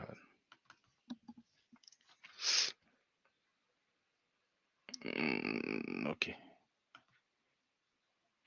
All right. It's the headset. Battery's low. But for those who wonder, I have the link in the chat. And oh, it's close to 3 hours. So, I guess after that, then, I can call it a day. But people know what's up. Would have been 3 hours. So I don't want to hear no, I was going to come and give him that work, but, he didn't stay long enough. He didn't even stay 1 hour. He didn't even stay 2 hours. He didn't share the link to get on the panel. Some people might say, well, I was waiting to get on the panel. They didn't put me on. They can try whatever they want. As long as people have a webcam, it can be on.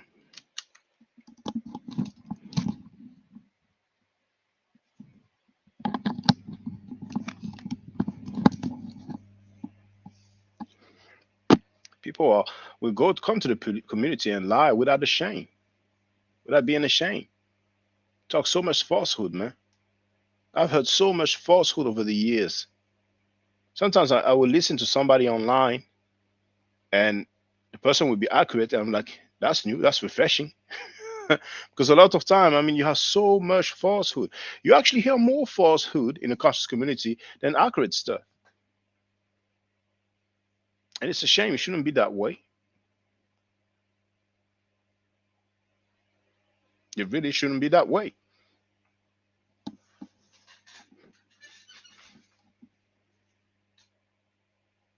And those Abrahamic believers, you put up their ancient language. There's so much respect for it, man. Credit card size artifacts. And it's like they discovered fire. And we have temples. We have tombs. We have texts on stone, on papyri. People don't value it. You need to value what you are all about. You need to value it. And so many so-called Kemetic people, you diss the Kemetic culture, they don't say jack. They don't see no problem with that. Some are intimidated by some so-called scholars who've been doing this for decades. If you hear some people dissing Kemet, then feel free to let me know. Now, if I see they have 200 subscribers, I might not, But if I see they have a large platform, a large audience, and they're dissing Kemet, I might address it. Done that before. Amun wrote, we got recheck what Elder Griot stated.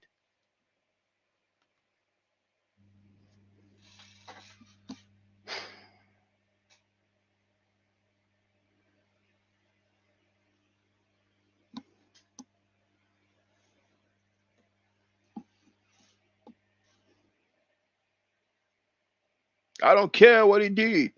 He came up with a good holiday. We haven't brought closure to Karinga. We let him build a holiday. The same one who set up Black Panthers in ambushes at UCLA and other places. The same one who tortured his wife and another woman brutally, sticking bottles in their vagina, using electrical shocks, and the FBI saved him. Oh, man.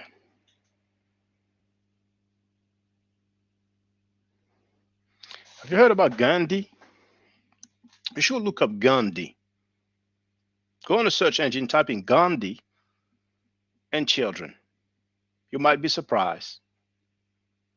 Because some of you know about Gandhi and black people, the racist statements, the racist views that he had in his youth.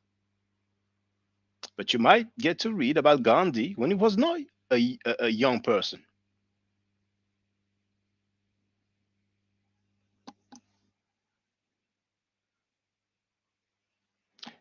Reggie cares so much about the community, and I think he would address the children who were allegedly sexually molested, sexually abused. Since I've been a part of this conscious community, sexual misconduct has been condemned and vilified almost unanimously. We saw the rise and fall of Dr. York. We had Hebrew Israelite, the brother by the name of Mighty Hebrew. He was convicted, I think, twice for sexual behavior against minors. He was widely condemned by the Hebrew Israelite community, but apparently forgiven by the Israelites, because I see him all over the place right now on everybody's channel.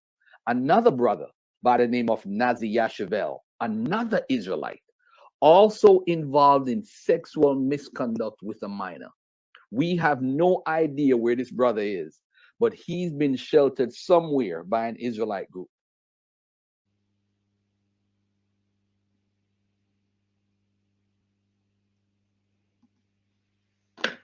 Yeah.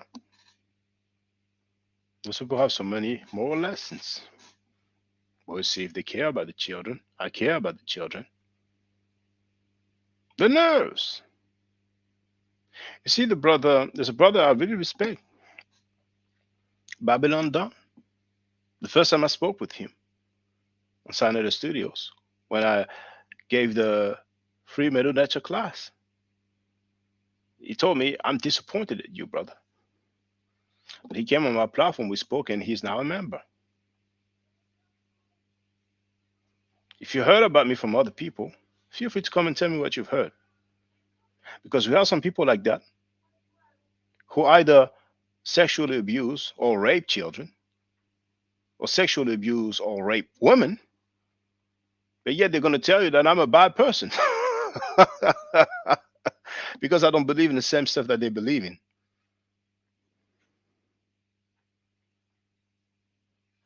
Some might not sexually abuse children or women, but they are cool with people who do.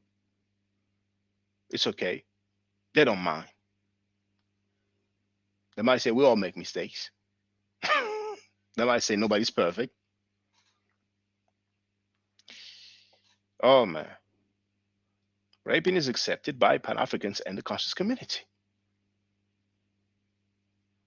And anybody who celebrates Kwanzaa ought to be ashamed of themselves.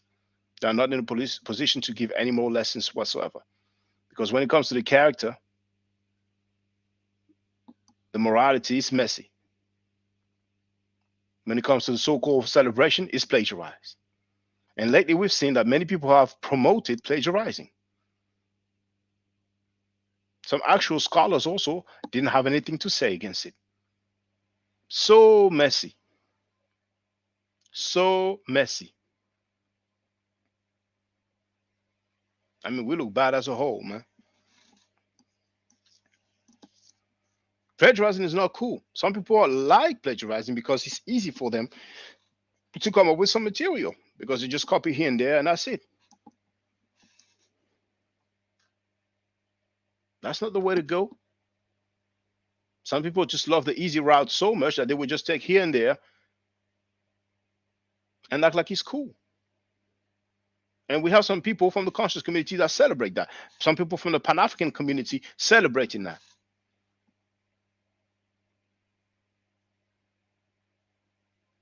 And Reggie, who hasn't yet spoken about these children being sexually abused, will label a plagiarizer courageous. But I don't want to make this about our dear brother Reggie, who's been doing the work for 30 years. But I'm just saying, since he has the time and effort and energy to go on some platform to say he don't like anybody, not even you, I'm sure he will care about the children.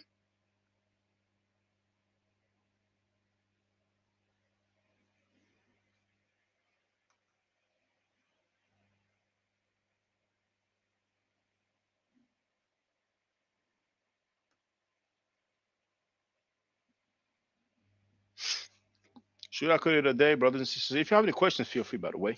Now, I know it's only the members who can post in the chat. You have to be selective at one point, and you have so many trolls. But remember, brothers and sisters, if there's one thing that I want you to remember from me, it is the video called Kemet and Ma'at before Judaism, Christianity, and Islam. You have the link in the description box. Another video that I will recommend that you watch is Deception of Asiatic Black Men. And it will be good also for you to see the video White Semites Black Awakening, because the Semites were not black, despite what the conscious community members and some Pan-Africans tell you. It's a hoax. It is a hoax. The inhabitants of Canaan were not black. We have the pictures of them. We have paintings of them. And I'm talking about primaries. I'm talking about original artifacts. And they don't feel good about it. So they talk. But you know the saying, put up or shut up. Put up or shut up. They don't put up jack, but rhetoric. It's critical at this point. I mean, are we supposed to really argue about should we be cool with pedophiles? Is this something we're really going to do? Is the debate going to come up like, okay, how many pedophiles should we accept? Or should we just be cool or embrace pedophiles? I mean, what is it going to be next? If you believe in my book and you're a pedophile, you're good. But if you don't believe in my book and you're not a pedophile, you're not good. I mean, what is it going to be? How ridiculous is it going to be? I want to hear all those self-righteous sisters. I want to hear them who be cheerleading like punks just because they are defending people who have the same ideology. I want to hear the sisters talk about the babies. Do they care about the mistreatment of the babies? Do they care about the human right violation against the babies? Now, amazingly, we have this time, among the so many cases of rape and pedophilia, we have a case coming from Hebrew Israelites. So most likely the children that they allegedly abused were Hebrew Israelite children as well. So I understand if those self-righteous ladies will be like, well, it's a goyim, it's a Gentile. It's not one of us, so, I don't care. But now, do you care about what you consider your own?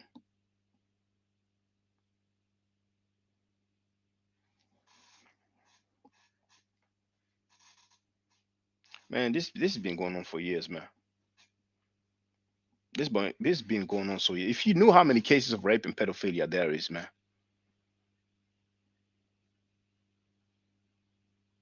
It is just so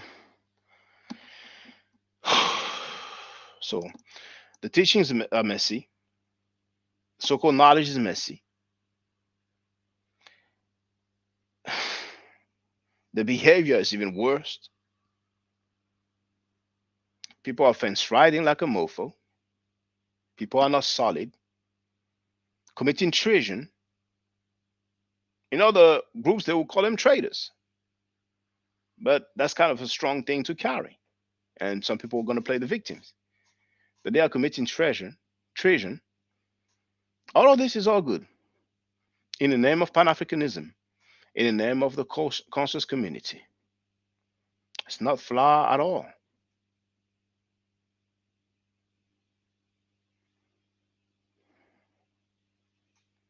Man.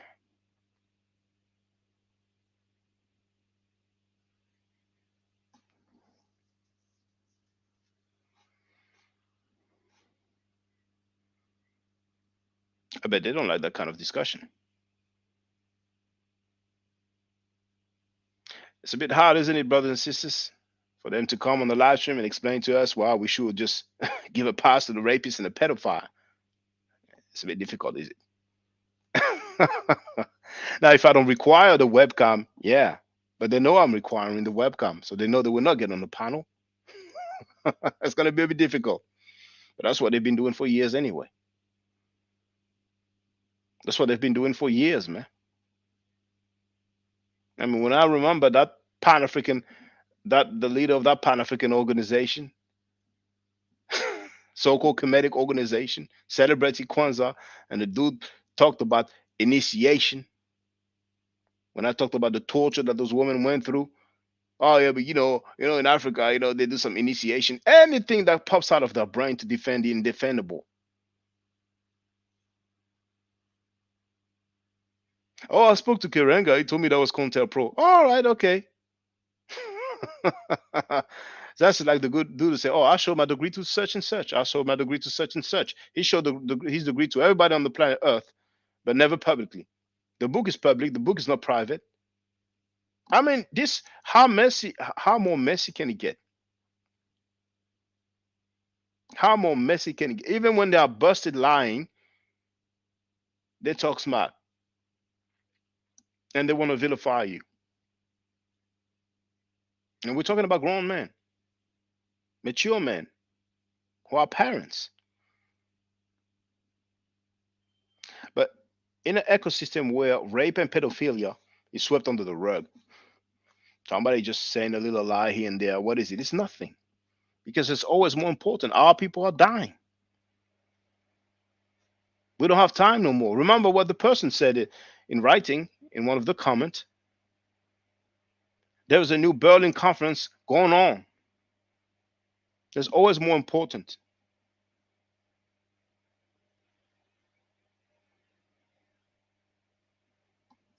Then you have those people into metaphysics who will tell you that you need to wear certain crystals and drink alkaline water. It's just all over the place. But some people are cool with that. You know what? Because they're selling the crystals. They're selling the alkaline water. Do you remember, brothers and sisters, some of you might have just got into the so-called conscious community recently, and it's fine. But there was a time where people were claiming that they can cure damn near all disease, including HIV, AIDS, diabetes, probably cancer. I mean, I don't have the list in my head verbatim, but they will go publicly and claim that they can cure all those diseases, including AIDS. There's a Nation of Islam former minister, but he was definitely a member. He was a medical doctor, but he's deceased now, so I don't really want to play him like that. But I've played before. He said that you can cure AIDS with raw milk. If I was to tell you all the strange things that I've heard over the years,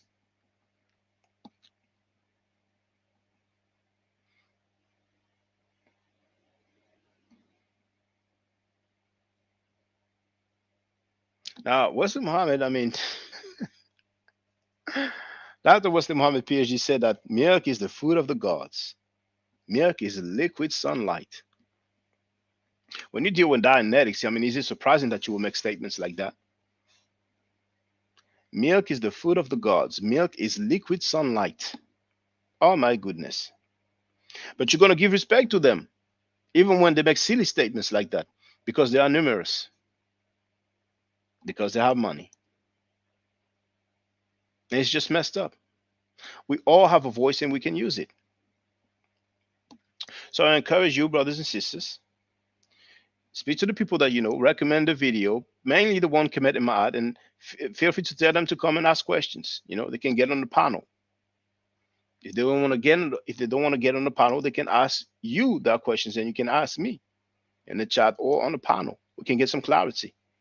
But probably the majority of the things that are taught in the conscious community or amongst Pan-Africans is erroneous. Erroneous. It's just wrong, flat out wrong. It's fictional. It's fantasy. It's Wishful thinking, make believe. Remember that guy who showed the drawing of the Nubians? People here, they call it professor. They call him professor. They think the dude is actually a professor.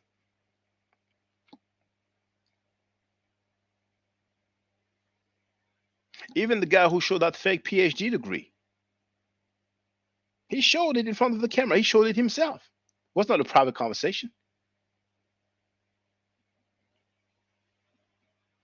It's like nothing happened.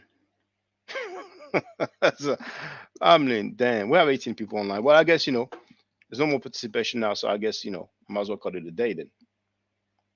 But if there's any question in the chat, feel free. That's been a good 3 hours as far as I'm concerned. For those who didn't know, yes, indeed, raping is accepted by Pan-Africans and the conscious community. In case you didn't know, now you know. And once again, I can't wait to hear Garfield and Reggie, who care about the community, who care about the babies, enlightening us and warning us about any other person that might have done the same thing. And if they were wrong about those two people, I mean, if Garfield was wrong about those two people, he can say, oh, my bad, I was wrong.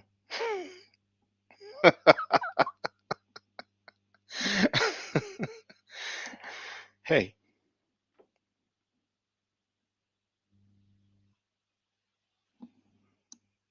Stay safe. Stay healthy.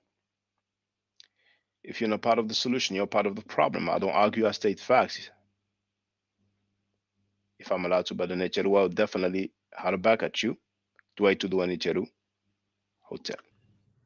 Now, for the record, for those who don't know, I'm giving Medu Nature classes. And here, that's the flyer. Okay? So, those who are interested, feel free to holler at me. If you're not interested, it's cool. But I recommend that everybody who has not yet seen the video, Kemet and Ma'at, Before Judaism, Christianity, and Islam, then watch it. It has about 300,000 views and really deserves to have a lot more. I just want to let everyone know who's